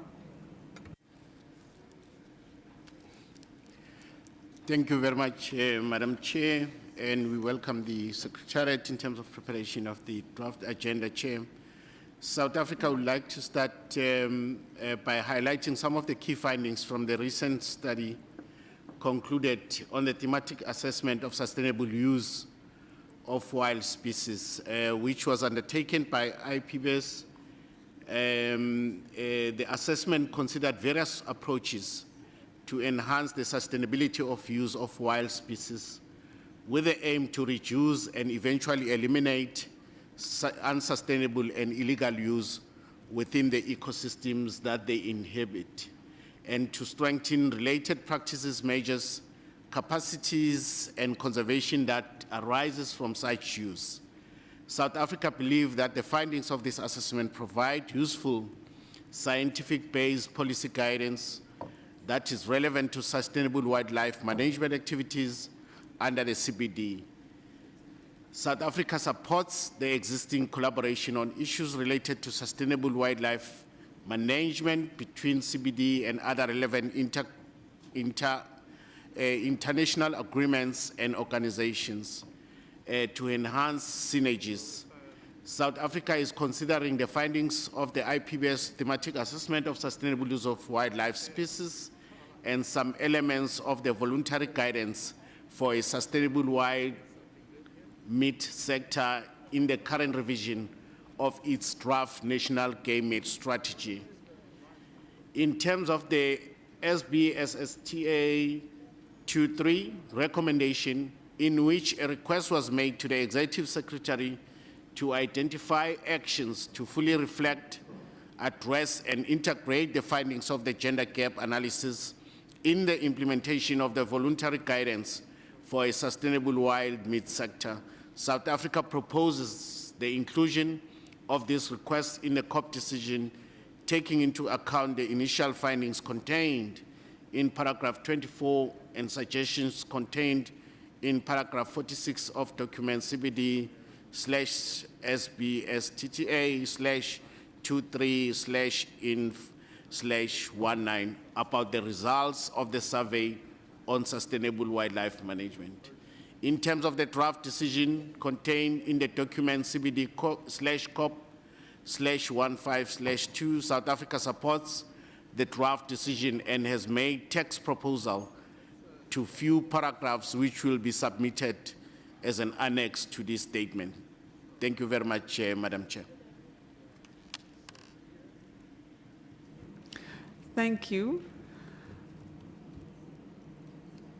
Thank you for your general approval or agreement of the draft decision. We did not open it because it was clean, and we will go ahead, if you allow, to prepare the conference room paper, and we ask that you raise your consideration of our additions when we are looking at the conference room paper. Is that an acceptable way?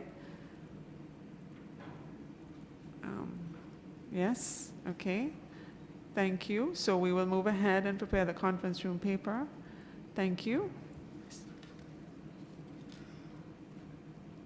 We will now move to the next item, which is item 23, biodiversity and climate change.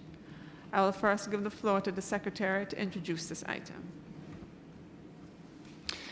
Thank you, Chair.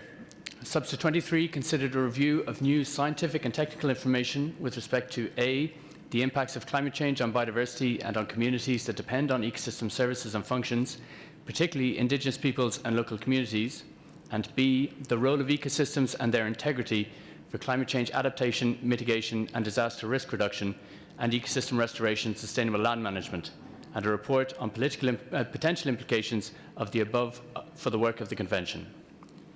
Since the report was prepared for Subset 23 in 2019, new scientific and technical information, such as the 6th assessment report of the IPCC, has been published. As such, the Secretariat has prepared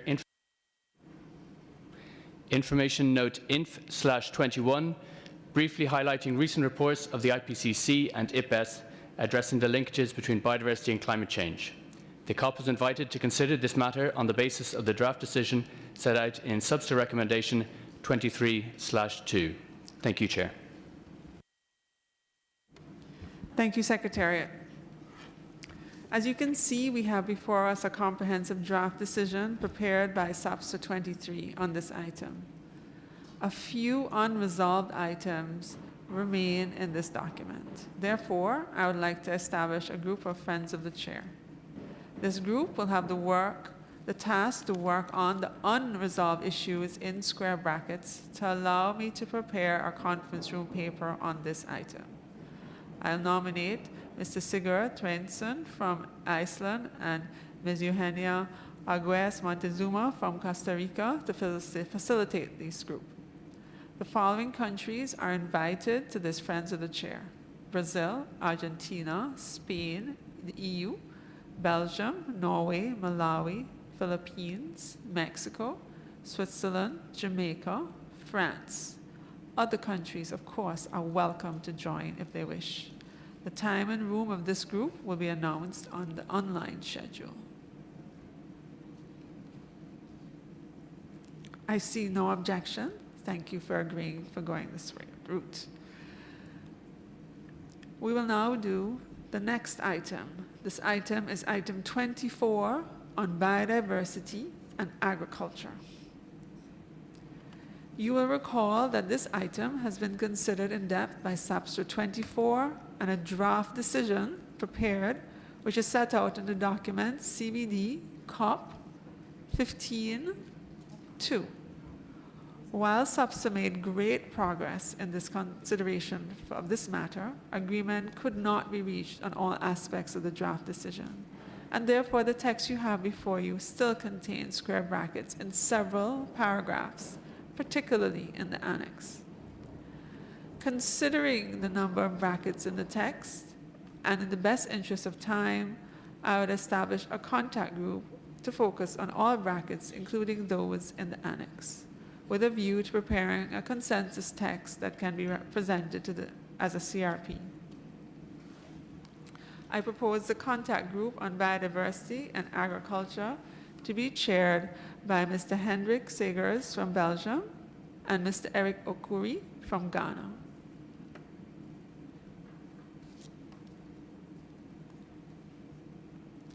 I see no objection. Thank you. This contact group will meet very shortly. I apologize for this short notice, but you know we are pressed for time, so we're hoping to have this today. If we clear all agenda items. So the notice will go up, and we're hoping to have it today if we clear all these agenda items.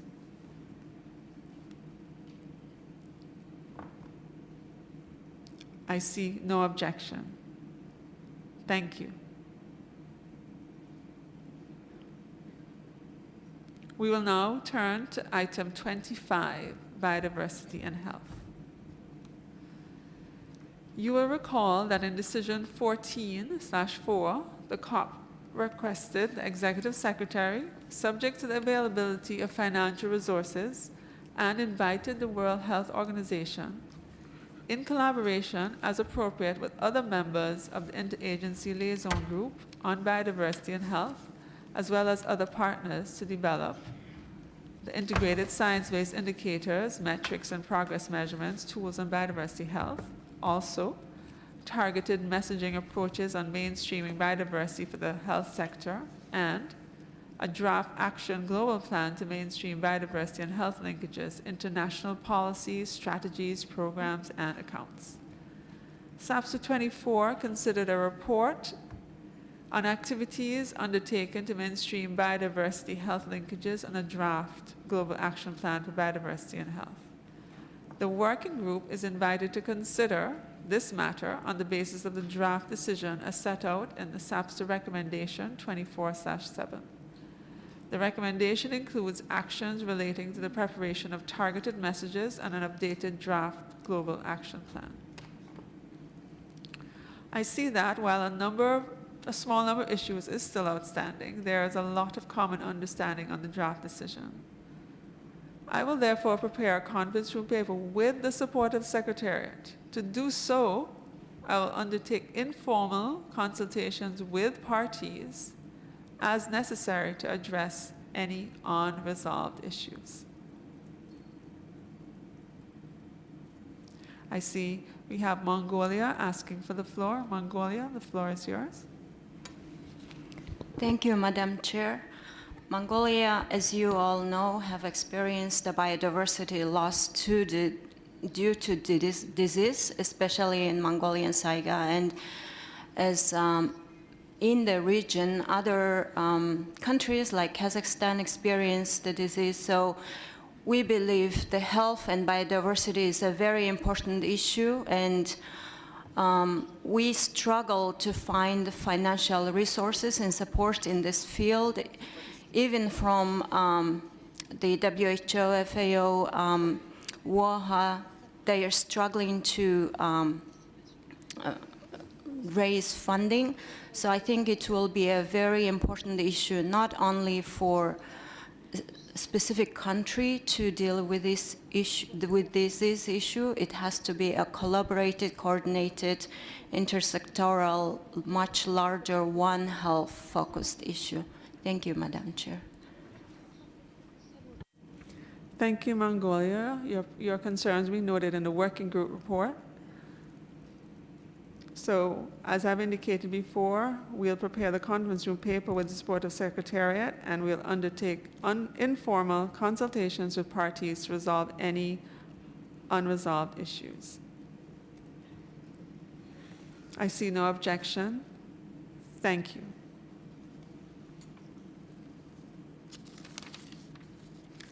We'll now turn to item 26, nature and culture.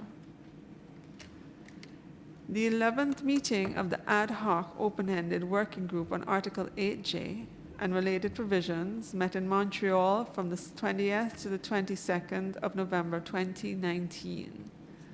The working group considered an update on progress concerning the joint program of work on the links between biological and cultural diversity and options for possible elements of work aimed at rapprochement of nature and culture in the post-2020 Global Biodiversity Framework. SAPSTA 23 also considered the possible elements of work on the links between nature and culture in the post-2020 Global Biodiversity Framework.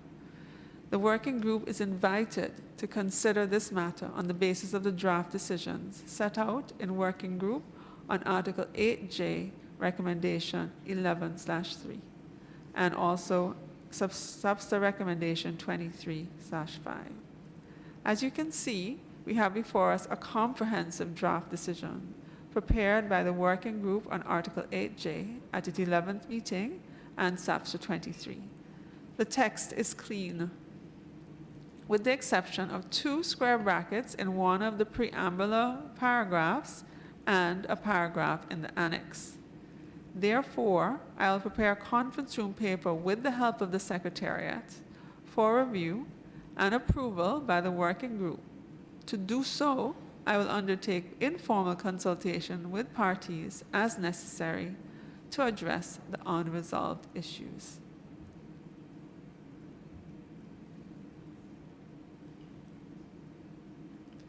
I see no objection. Thank you.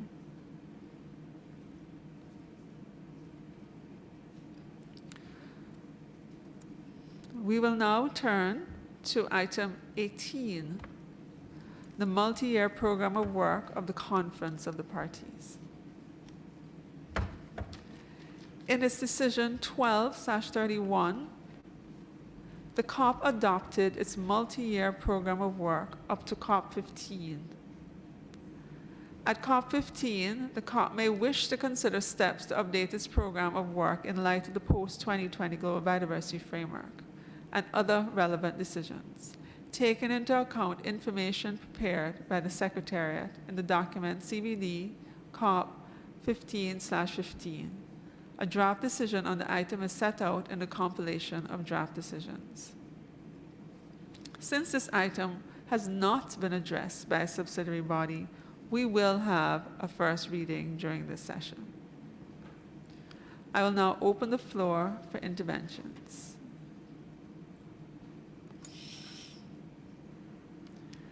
I see Canada has requested the floor. Canada, the floor is yours. Thank you, Madam Chair.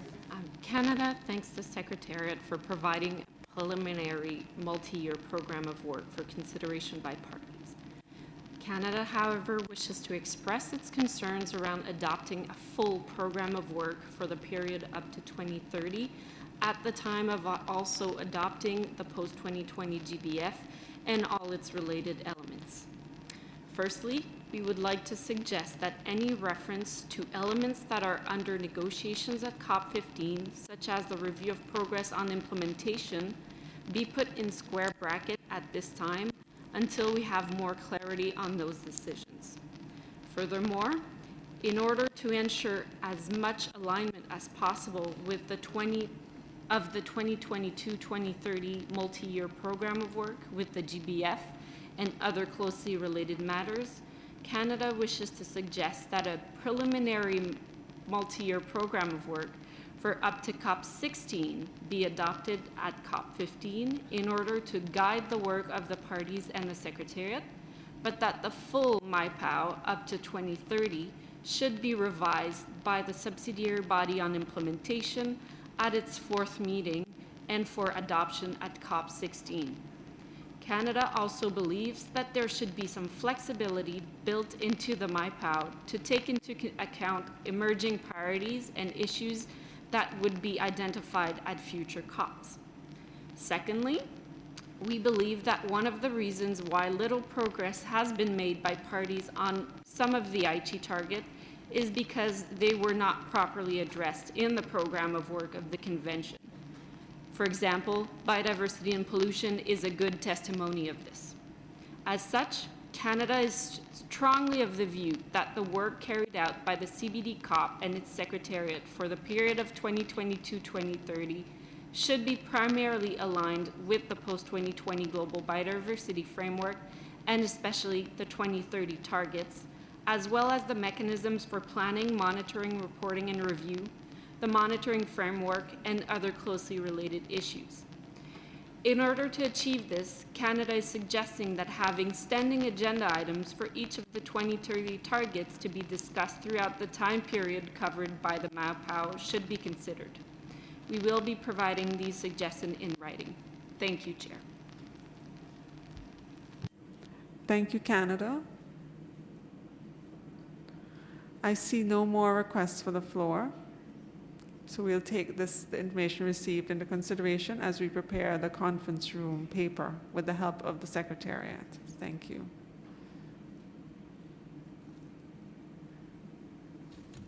So give me 1 minute to consult before I get back to you. Thank you.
Thank you. Thank you for your patience. I see that the EU had raised their flag. No, you did not. Sorry. Thank you.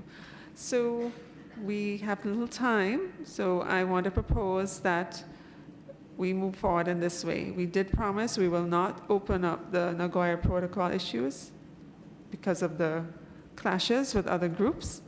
And we propose that we continue with the Cartagena items, which would be the CP-5, the Compliance Committee. Then we would follow that with the CP-12, which is on cooperation. Then we would follow that with 16 on socioeconomic considerations.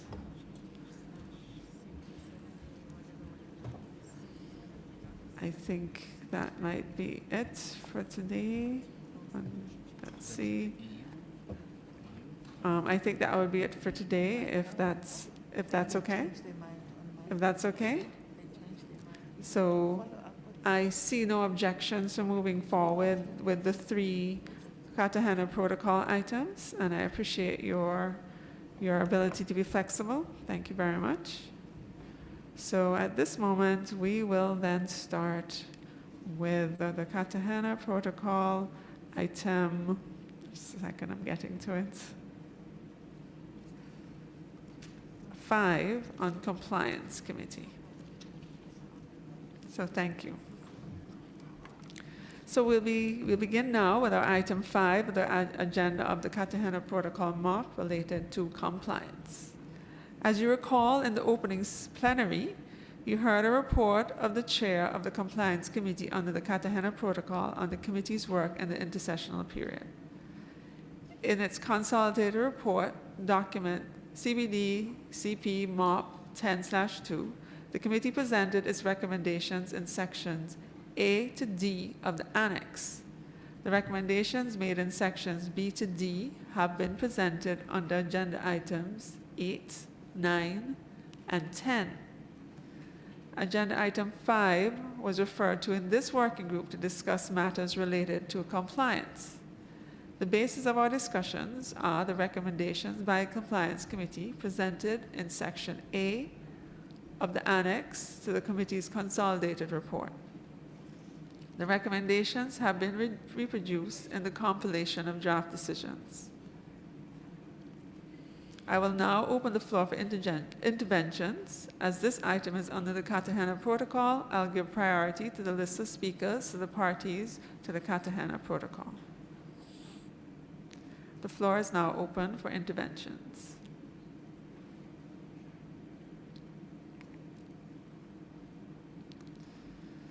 I see no requests for the floor. Therefore, I see there's a request for the floor. Thank you. I see the European Union. European Union, you have the floor. Thank you, Madam Chair.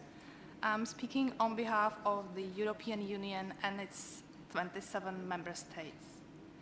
The European Union and its member states welcome the work of the Compliance Committee in the intersessional period.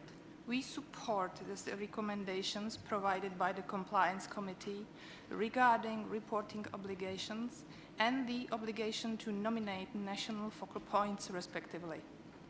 We don't have any amendments to the draft decision. In order to maintain the staggering of terms that helps to ensure a balance between new and continuing member of the Compliance Committee, the EU and its member states support the 2-year extensions of the terms of those 5 members whose regular terms have not been extended during the COVID-19 pandemic. In addition, we support the election of 10 members to replace those members whose terms have been previously extended or who have served 2 consecutive terms and are not eligible for re-election. Thank you, Madam Chair. Thank you, EU. Are there any other requests for the floor, please? No? Okay, thank you. I'm glad that we have a lot of common understanding on this draft decision. As such, I'll prepare a conference room paper with the help of the Secretariat. Thank you. We'll now move to item 11 of the Nagoya Protocol. Sorry, wrong, sorry. It's in my lineup, so please forgive me, because we did promise, and we will stick to that promise. Sorry. So we'll now move to item 12 of the Cartagena Protocol MOP, cooperation with other international organizations, conventions, and initiatives. First, I would like to invite the Secretariat to introduce this item.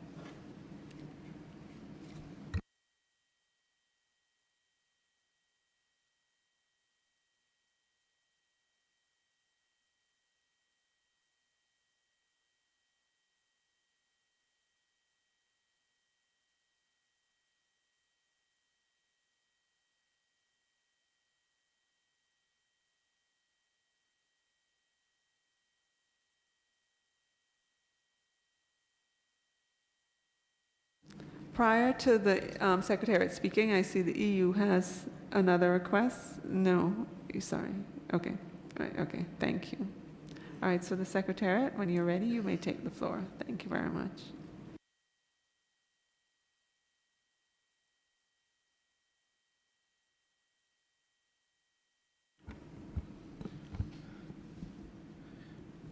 Thank you, Chair.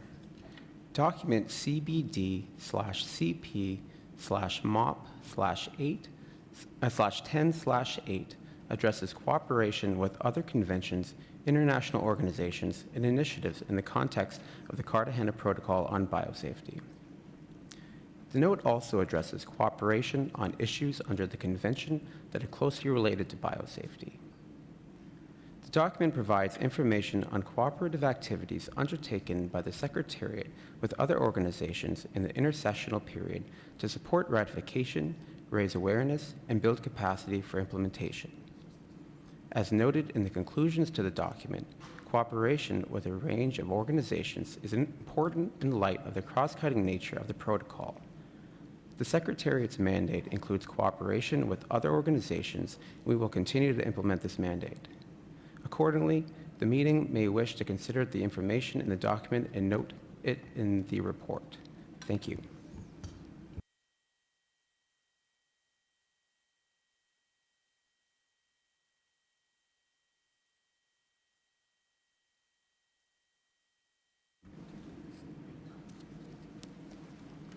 Thank you, Secretariat. As you can see, colleagues, no decision is foreseen for this item. The Secretariat has a standing mandate to cooperate with other relevant organizations and will continue to do so in the next intersessional period. So no further guidance for the parties is needed in this regard. I therefore suggest we note the information provided in document CBD/CP-MOP-10/8 in the report of this meeting.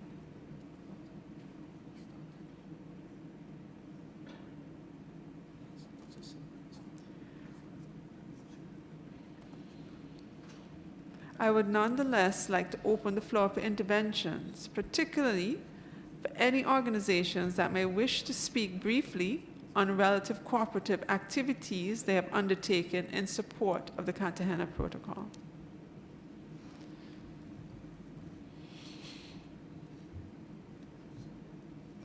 Are there any organizations who may wish to speak briefly on relevant cooperative activities undertaken in support of the Cartagena Protocol?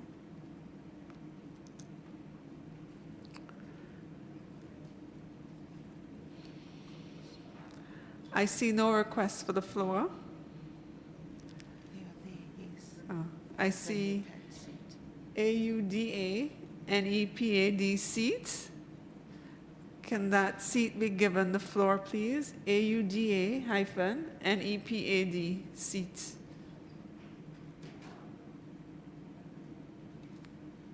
Can they have the floor, please? May they have the floor, please?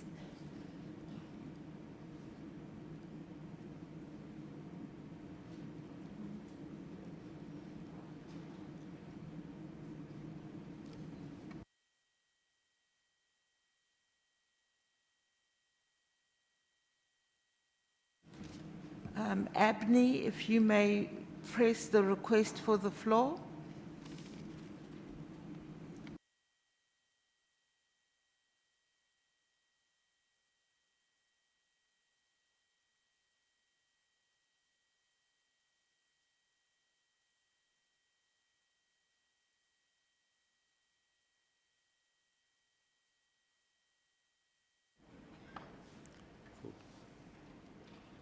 All right, thank you. You have the floor, AUDA and NEPAD. Take the floor, please.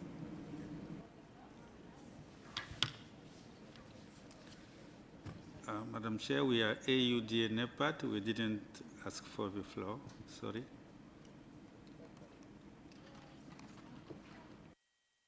It's okay. Don't worry. Thank you very much. So We are agreeing on noting the information on the report, and thank you for your cooperation, and we make sure that any concerns we will reflect in the draft report, which we'll consider later on.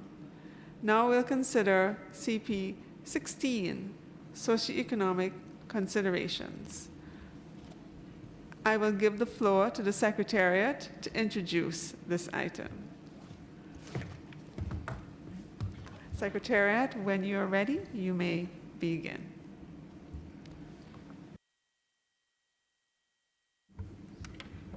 Thank you, Madam Chair. At its 9th meeting, the Conference of the Parties, serving as the meeting of the parties to the Cartagena Protocol, took note of the voluntary guidance on the assessment of socioeconomic considerations in the context of Article 26 of the Cartagena Protocol on biosafety. It set out a process for intersessional work, including a meeting of the ad hoc technical expert group on socioeconomic considerations, with a view to supplementing the voluntary guidance on the basis of information submitted. Document CBD/CP/MOP-10/11 provides in Section 2 an overview of intersessional activities on socioeconomic considerations. Section 3 provides cross-references related to socioeconomic considerations in documentation prepared for Agenda Item 9. Section 4 contains suggested elements for a draft decision, which are reproduced in the compilation of draft decisions. Annex 1 of the note contains an excerpt of the report of the meeting of the ATEC, as well as a link to the full report. Annex 2 provides the questions the ATEC used to review the submissions made and outcomes of the online discussions held in the intersessional period, while Annex 3 contains the review by the ATEC. Thank you, Madam Chair.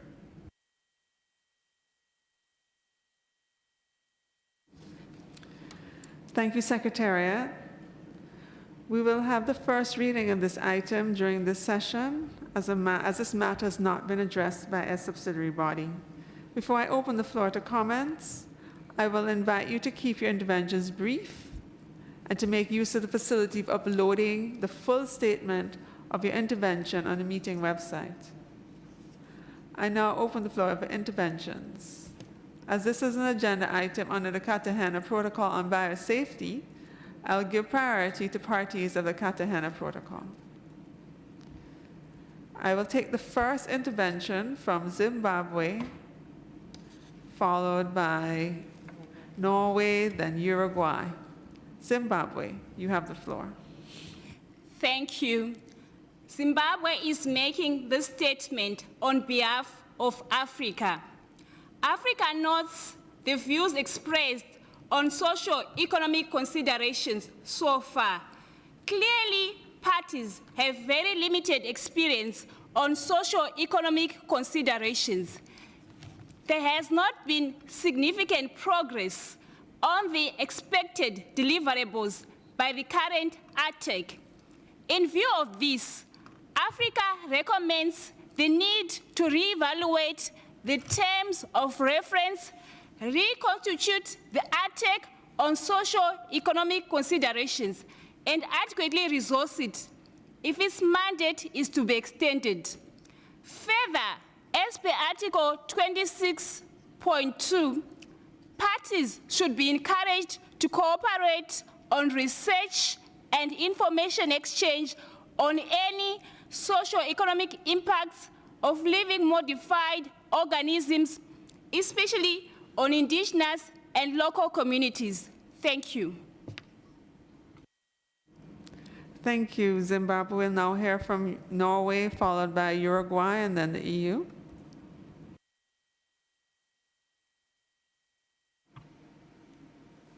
Sorry. Thank you, Chair. Norway supports the proposed decisions and welcomes the guidance document on socio-economic considerations. Norway is of the opinion that socio-economic considerations are relevant in the decision-making processes concerning LMOs, And as many of you already know, this is also reflected in our National Gene Technology Act. At the same time, we are fully aware that of the fact that Article 26(1) of the protocol is not mandatory for parties. We welcome further work on socioeconomic considerations under the protocol, helping parties to take these important considerations into account. And Norway would like to note that socioeconomic considerations and ethics are also important elements in the further discussions around synthetic biology together with gene-drive organisms, both under the Convention and the Cartagena Protocol. Thank you, Chair. Thank you, Norway. We'll now hear from Uruguay, followed by the European Union, and then South Africa. Uruguay, please. Muchas gracias, señora presidenta. Thank you, Chair. Uruguay is gratified with the work conducted by the Secretariat and the group of technical experts. As before, Uruguay calls for socioeconomic considerations be integrated with these decisions and also in the management of risks. So we support the draft decision. We need to have an exchange of experience with regard to socioeconomic considerations. But the main elements need to always stress the voluntary nature of commitments, Thank you, Madam Chair. I'm speaking on behalf of the European Union and its 27 member states. The European Union and its member states welcome the work by the ATEC and the review of the information provided by parties and think it contains valuable information to enable parties to carry out assessments of socioeconomic considerations in the context of Article 26 of the Protocol. However, we believe that a possible further development of the current guidance would profit from adding more information on science and evidence-based methodologies and examples of applications of socioeconomic assessments. We therefore support collecting further information on experiences by parties in using the voluntary guidance, as well as on examples of already carried out assessments. We also support the request to the Executive Secretary to compile the information gathered and submit an overview for consideration by the Conference of the Parties, serving as the meeting of the parties to the Cartagena Protocol at its 11th meeting, with a view to determining the need of further work. We have some minor amendments in addition to that to the draft decision, which we will submit in writing. Thank you, Madam Chair. Thank you, EU. We'll now hear from South Africa, followed by Brazil, then Namibia. South Africa, you have the floor. Thank you very much, Chair. Chair, I think South Africa supports Zimbabwe, Chair. We also welcome the outcomes of the work by the ad hoc technical expert group on socio-economic considerations and the guidance on the assessment of socio-economic considerations in the context of Article 26 of the Cartagena Protocol on Biosafety, noted in decision CP-9/14. However, South Africa is mindful of the scarcity of data as a limiting factor and encourages parties to promote socio-economic consideration studies to be conducted in order to build on the methodological framework to define appropriate socio-economic indicators and rules for data collection. Therefore, South Africa invites parties, other governments to collaborate with academic institutions and relevant organizations that have expertise in conducting socio-economic studies, socio-economic consideration studies to build capacity on parties in applying the SECs in decision-making processes.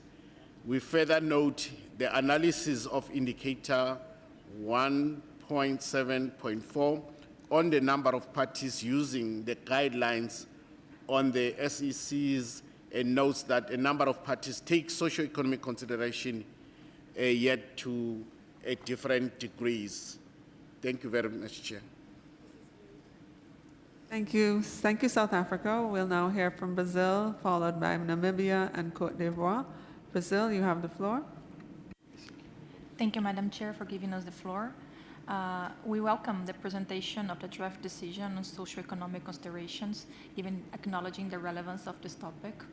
But nevertheless, it's also important to remark that this relevance notwithstanding, the considerations should be used on a voluntary basis.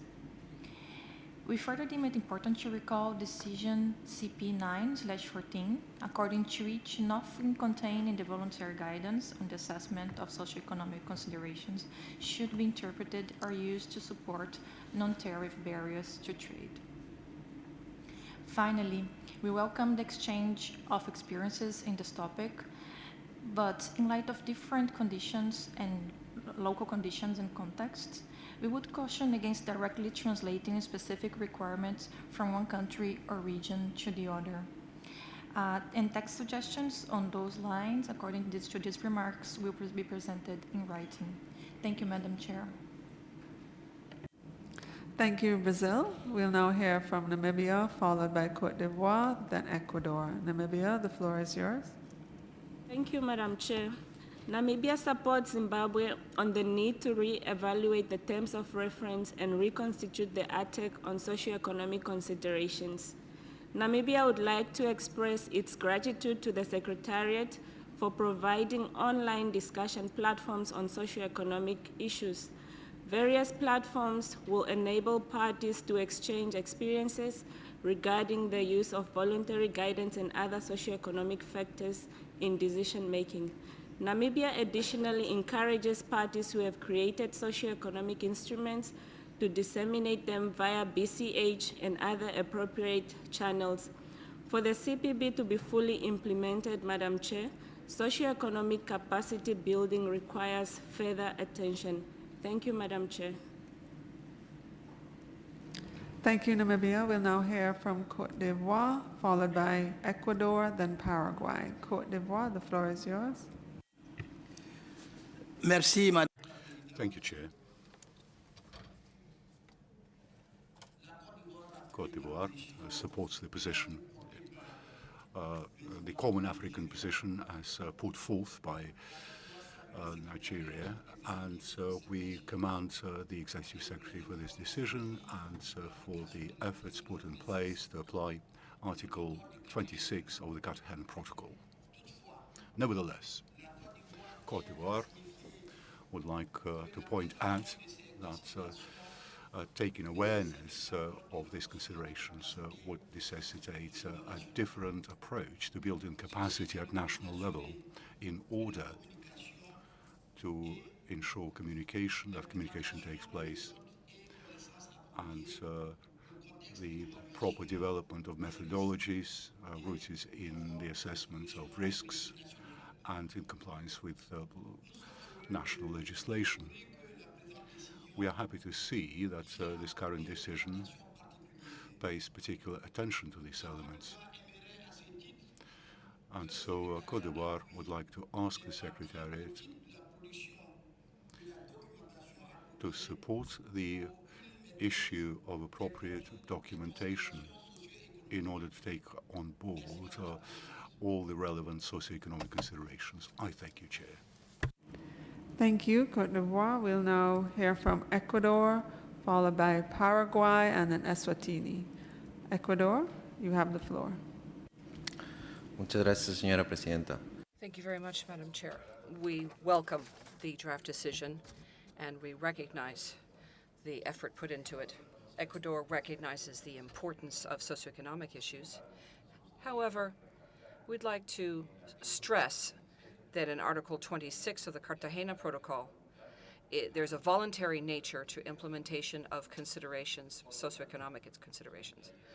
Therefore, we'd like to suggest the following adjustments. In paragraph 1, replace the word ad hoc, welcomes with satisfaction, with takes note.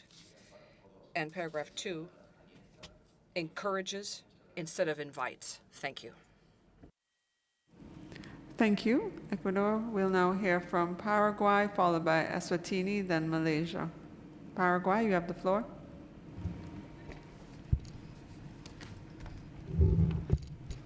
Muchas gracias. Thank you very much, Madam Chair. Paraguay takes into account socioeconomic considerations as part of its evaluation. In that sense, we support the exchange of information, stressing that the means should continue to be voluntary in nature. Thank you. Thank you, Paraguay. We'll hear from Eswatini, followed by Malaysia, and then Argentina. Eswatini, yes. Thank you, Madam Chair. The Kingdom of Eswatini supports the statement made on behalf of the African group and also appreciates the elements of the draft decision. Eswatini would like to emphasize the need for capacity building, regional cooperation, and information sharing regarding socioeconomic considerations, which is also reiterating the submissions that has been made by Namibia. Thank you, Madam Chair. Thank you, Eswatini. In light of the fact that we have to do the parties to the Cartagena Protocol first, we have just a slight change in the order. We'll have Malaysia now, followed by United Republic of Tanzania, then Botswana. Malaysia, you have the floor. Thank you, Chair. Malaysia would like to support the suggestion for the Secretariat in compilation of information and experiences of the parties in taking socio-economic considerations into account in decision-making on living modified organisms. Malaysia also supports for the Secretariat to compile experiences of parties in using the voluntary guidance as well as examples of methodologies and applications of socio-economic considerations in the light of elements of the voluntary guidelines. Both of these information compilation will be useful to parties as reference point and take note of issues that has been considered for different living modified organisms. Thank you, Chair. Thank you, Malaysia. We'll now have United Republic of Tanzania, followed by Botswana, then Bolivia. United Republic of Tanzania, you have the floor. Thank you, Madam Chair. The United Republic of Tanzania supports the statement of Zimbabwe in the context of the Article 26 of Cartagena Protocol. And further, URT appeal for secretaries to further capacity building in the implementing Article 26 to the parties at the national level. Thank you, Madam Chair. Thank you. We'll now hear from Botswana, followed by Bolivia, and then Argentina. Botswana, you have the chair. The floor, sorry. Thank you, Madam Chair. Botswana, like other African countries, is in a position to also acknowledge and appreciate the fact that there is actually need for a revision of the terms of reference for the socio-economic consideration due to the limitation in terms of the available data that we currently need. So therefore, we tend to emphasize on the fact that there is need to involve the capacity building institutions so as to ensure that there is improvement or enhancement in terms of the available data that we currently need so as to improve the actual protocol. Thank you, Madam Chair. Thank you, Botswana. We'll now hear from Bolivia, followed by Argentina. Bolivia, you have the floor. Thank you very much. Just want to reference the importance of socioeconomic considerations, especially with regard to the value of biodiversity for indigenous communities and local communities. So this is truly a fundamental, substantive element. And also, these elements are very important for many countries. And I'd also like to highlight the fact that socioeconomic considerations are very relevant to discussions on synthetic biology, new techniques, new genetic techniques, for example, and also very important to discussions on genetic resources. be it in the context of the framework or the Cartagena Protocol. Thank you. And thank you, Bolivia. In light of having to take Cartagena parties first, we will go then to Mexico, followed by Argentina. Mexico, please, you have the floor. Muchas gracias, Madam Chair. Thank you very much, Madam Chair. The Mexican delegation would like to echo what the Bolivia delegation just said with regard to economic social considerations, which are particularly relevant when we're talking about our indigenous peoples and local communities. And for that reason, Mexico would like to reiterate the importance of including a biocultural approach as part of the socioeconomic considerations, especially with regard to living or genetically modified organisms. Thank you. Thank you, Mexico. And now we will hear from Argentina. Argentina, you have the floor. Muchas gracias, señora presidenta. Thank you very much, Madam Chair. I appreciate the opportunity of being able to speak as an observer of the Cartagena Protocol. I'd like to highlight that Argentina believes it's relevant and supports the exchange and collection of information. As many delegations have said who spoke before me, we would like to stress that we believe that it's important that the guide be voluntary in nature in terms of application. Also, Argentina always takes into account socioeconomic considerations in taking decisions in developing public policy and implementing measures as part of risk management. Thank you. Thank you, Argentina. I see no more requests for the floor. I see one more, Guatemala. Guatemala, the floor is yours. Muchas gracias. Thank you very much, Madam Chair.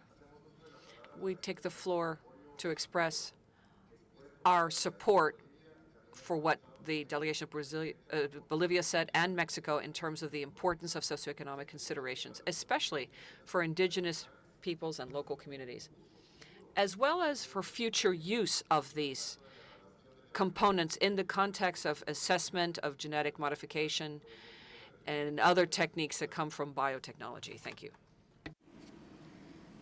Thank you, Guatemala. And I see we have one more request for the floor from the Republic of Korea. The Republic of Korea, the floor is yours.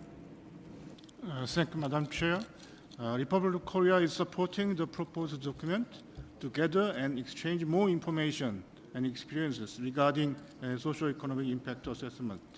We also would like to support the emphasis given to capacity building activities because the socio-economic impact assessment requires a very different quality of ability. Thanks, Madam. That's all. Thank you. Thank you. I see no more requests for the floor. I see we have more or less common understanding on the draft decision. As such, I'll prepare a conference room paper with the help of the Secretariat. Thank you. We have one more item to look at. Give me 1 minute to find it first, and we will open that one. Thank you.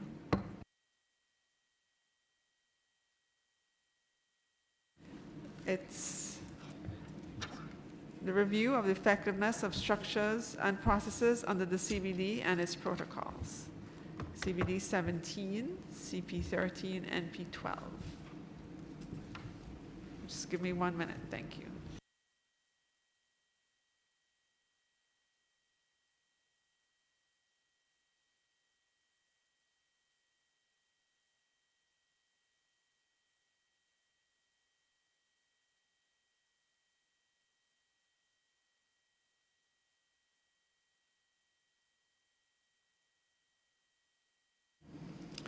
We will now take up the item on the review of the effectiveness of the structure and processes under the CBD and its protocols. Item 17 on the agenda of the COP, then item 13 of the Cartagena Protocol MOP, and item 12 Nagoya Protocol MOP, All three bodies are invited to consider this item on the basis of the draft decision set out in SBI Recommendation 3/13. The draft decision includes elements on experience with concurrent meetings, experience with virtual meetings, and other areas to improve effectiveness.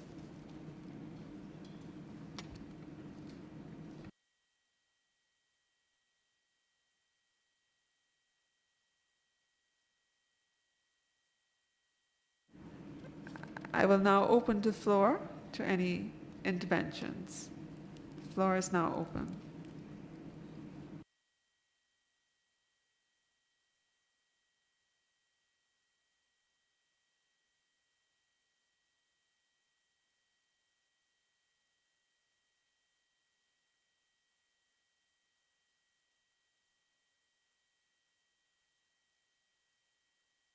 I see EU. The EU, the floor is yours. Thank you very much, Madam Chair. I'm speaking on behalf of the EU and member states. Just very briefly, and don't want to interrupt the flow of the meeting, just to say that we fully recognize the challenges posed by concurrent meetings and continue to stress the importance of the criteria that were adopted by COP13 to ensure effective participation by parties in concurrent meetings. We would also like to thank all those involved in the participation, for their continuous efforts to cope with the challenges posed by the COVID-19 pandemic, including the organization of the virtual meetings. That really has helped matters to maintain a pace. We call for a balanced decision. On the one hand, we accept that virtual meetings during the pandemic do not constitute a precedent, and we recognize the specific challenges faced by delegations with network and connectivity problems. But we propose that the decision also mentions positive aspects, such as reducing footprint and increased participation by entities that would otherwise not travel. We would also like to add something on the hybrid meetings, because we are carefully matched to the situation. Those allow for environmental, financial, and participatory benefits, and therefore we propose at this point a paragraph in the decision. Also to request the Executive Secretary to propose options for their organization in light of the experience and views of the parties. Finally, the EU and its member states support the last section of the draft decision. We should never stop exploring further options for improving the negotiating and decision-making processes under the conventions and the protocols. We will, of course, submit these our comments in writing. Thank you very much. Thank you. I see a request for the floor from Mexico. Mexico, you have the floor. Gracias, Madam Chair. Thank you, Madam Chair. Mexico acknowledges that in light of the health agency, it might not be useful to use different strategies to address the needs of the parties. And while there are a number of solutions at hand for communications, there are also challenges, and we acknowledge that this has made it possible to be inclusive, and there has been requests for the flexibility vis-a-vis delegations going forward. So we believe that it might be helpful to maintain this kind of hybrid mechanism and for communications, and so to have meetings that are in person and virtual, have both, to thereby guarantee the participation of all countries. Thank you. Thank you, Mexico. Any other interventions, please? I see Brazil. Thank you. Brazil, the floor is yours. Thank you, Madam Chair. We do recognize that the pandemic has posed us challenges and that we have tried in our best to deal with those. There are positive developments, but we should always also support the full and effective participation of developing country parties, especially their in-person presence, in order to promote transparent and inclusive processes under the Convention. And we believe that paragraph 7 should be reflected to reflect that remark. Furthermore, even though we do appreciate the intention of improving methodologies and under the convention, we do feel that the last part on other areas to improve effectiveness might not be necessary at this stage. Thank you. Thank you, Brazil.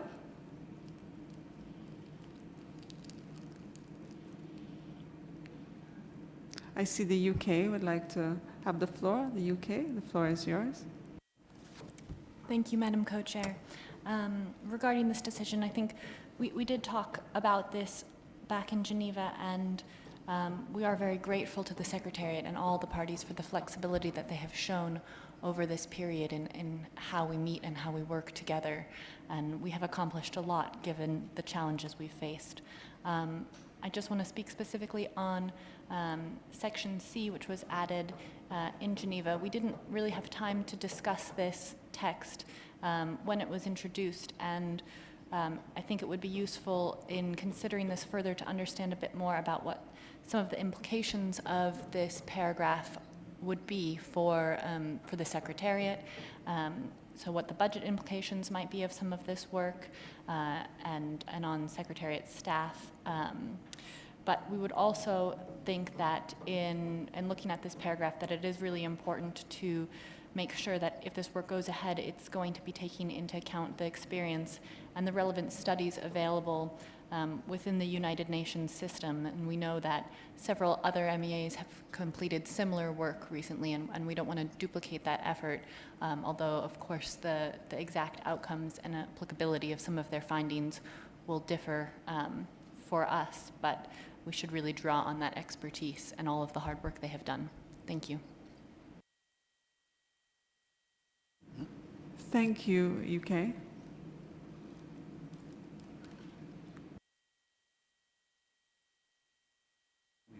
So thank you. I see no more requests for the floor.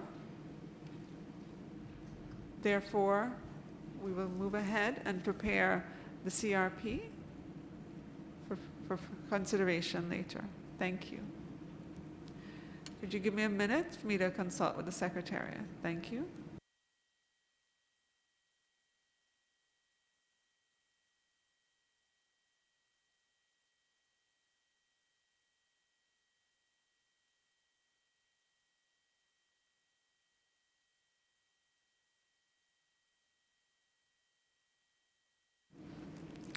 So we are finished for today. Thank you for your cooperation and willingness to work quickly.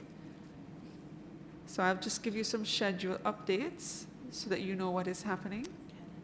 I see Canada would like to have the floor. So before I continue with that, I'll invite Canada to take the floor.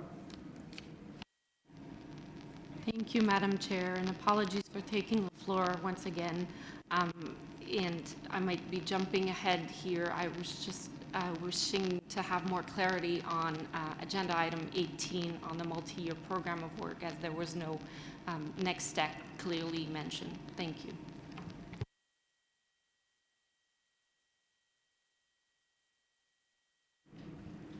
Thank you. I apologize for not being clear on that, but yes, the CRP will be prepared for the multi-year program of work based on the concerns registered, all the input sent. Thank you, we will prepare that. Is that clear, or do you have another question? I see you do not ask for the floor again, so I'm assuming that's clear. Thank you. Apologies for that. So we have ended our session, so I'll now give you the schedule updates for the following. So for working group 2, just a second.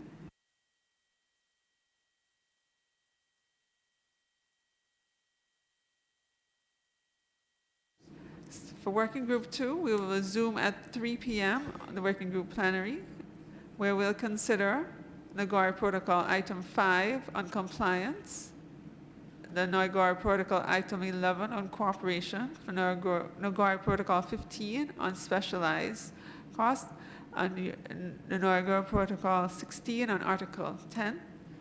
And then after that, we'll be having the contact groups and the Friends of the Chair. So it's envisaged that the Sinbayo contact group will be at 4 p.m. The climate change focal Friends of the Chair will be at 4 p.m. The marine contact group will be at 7:30 p.m. and the agriculture contact group will be at 7:30 p.m. So again, we will resume at 3 p.m. looking at Nagoya Protocols item 5, 11, 15, and 16. Once that is completed, we envision that should take no more than an hour or less. After that, the Sinbayo contact group will begin at 4. Alongside it, we will have the Climate Change Friends of the Chair also at 4 p.m. Then at 7:30 p.m., we will have the Marine contact group and the Agriculture contact group. I hope this is clear. If you have a concern, you can ask for the floor. I see Peru is asking for the floor. Peru, you have the floor. Sí, disculpe. Yes, I apologize, Madam Chair. We were a little, it was a little bit fast. We were having trouble following. Could you please repeat? If you could be so kind to repeat what you just said. I wasn't able to write it all down as quickly as you were saying it. I apologize, Madam Chair. That's fine. It is also on the screen, but I'll be happy to repeat it for you. That is fine. So this afternoon at 3 p.m., this working group 2 will resume. And in that plenary, we will consider Nagoya Protocol items 5, 11, 15, and 16. We envision this should take no more than an hour or less. Afterwards, at 4 p.m., we believe that the contact group on Symbio will begin. Then the Friends of the Chair for the climate group will begin also at 4 p.m. At 7:30 p.m., we'll have the Marine contact group and the Agriculture contact group. Again, this is on the screen. I hope that was slower and I hope that was clear. So we will now suspend this session and begin again at 3 p.m. Thank you very much.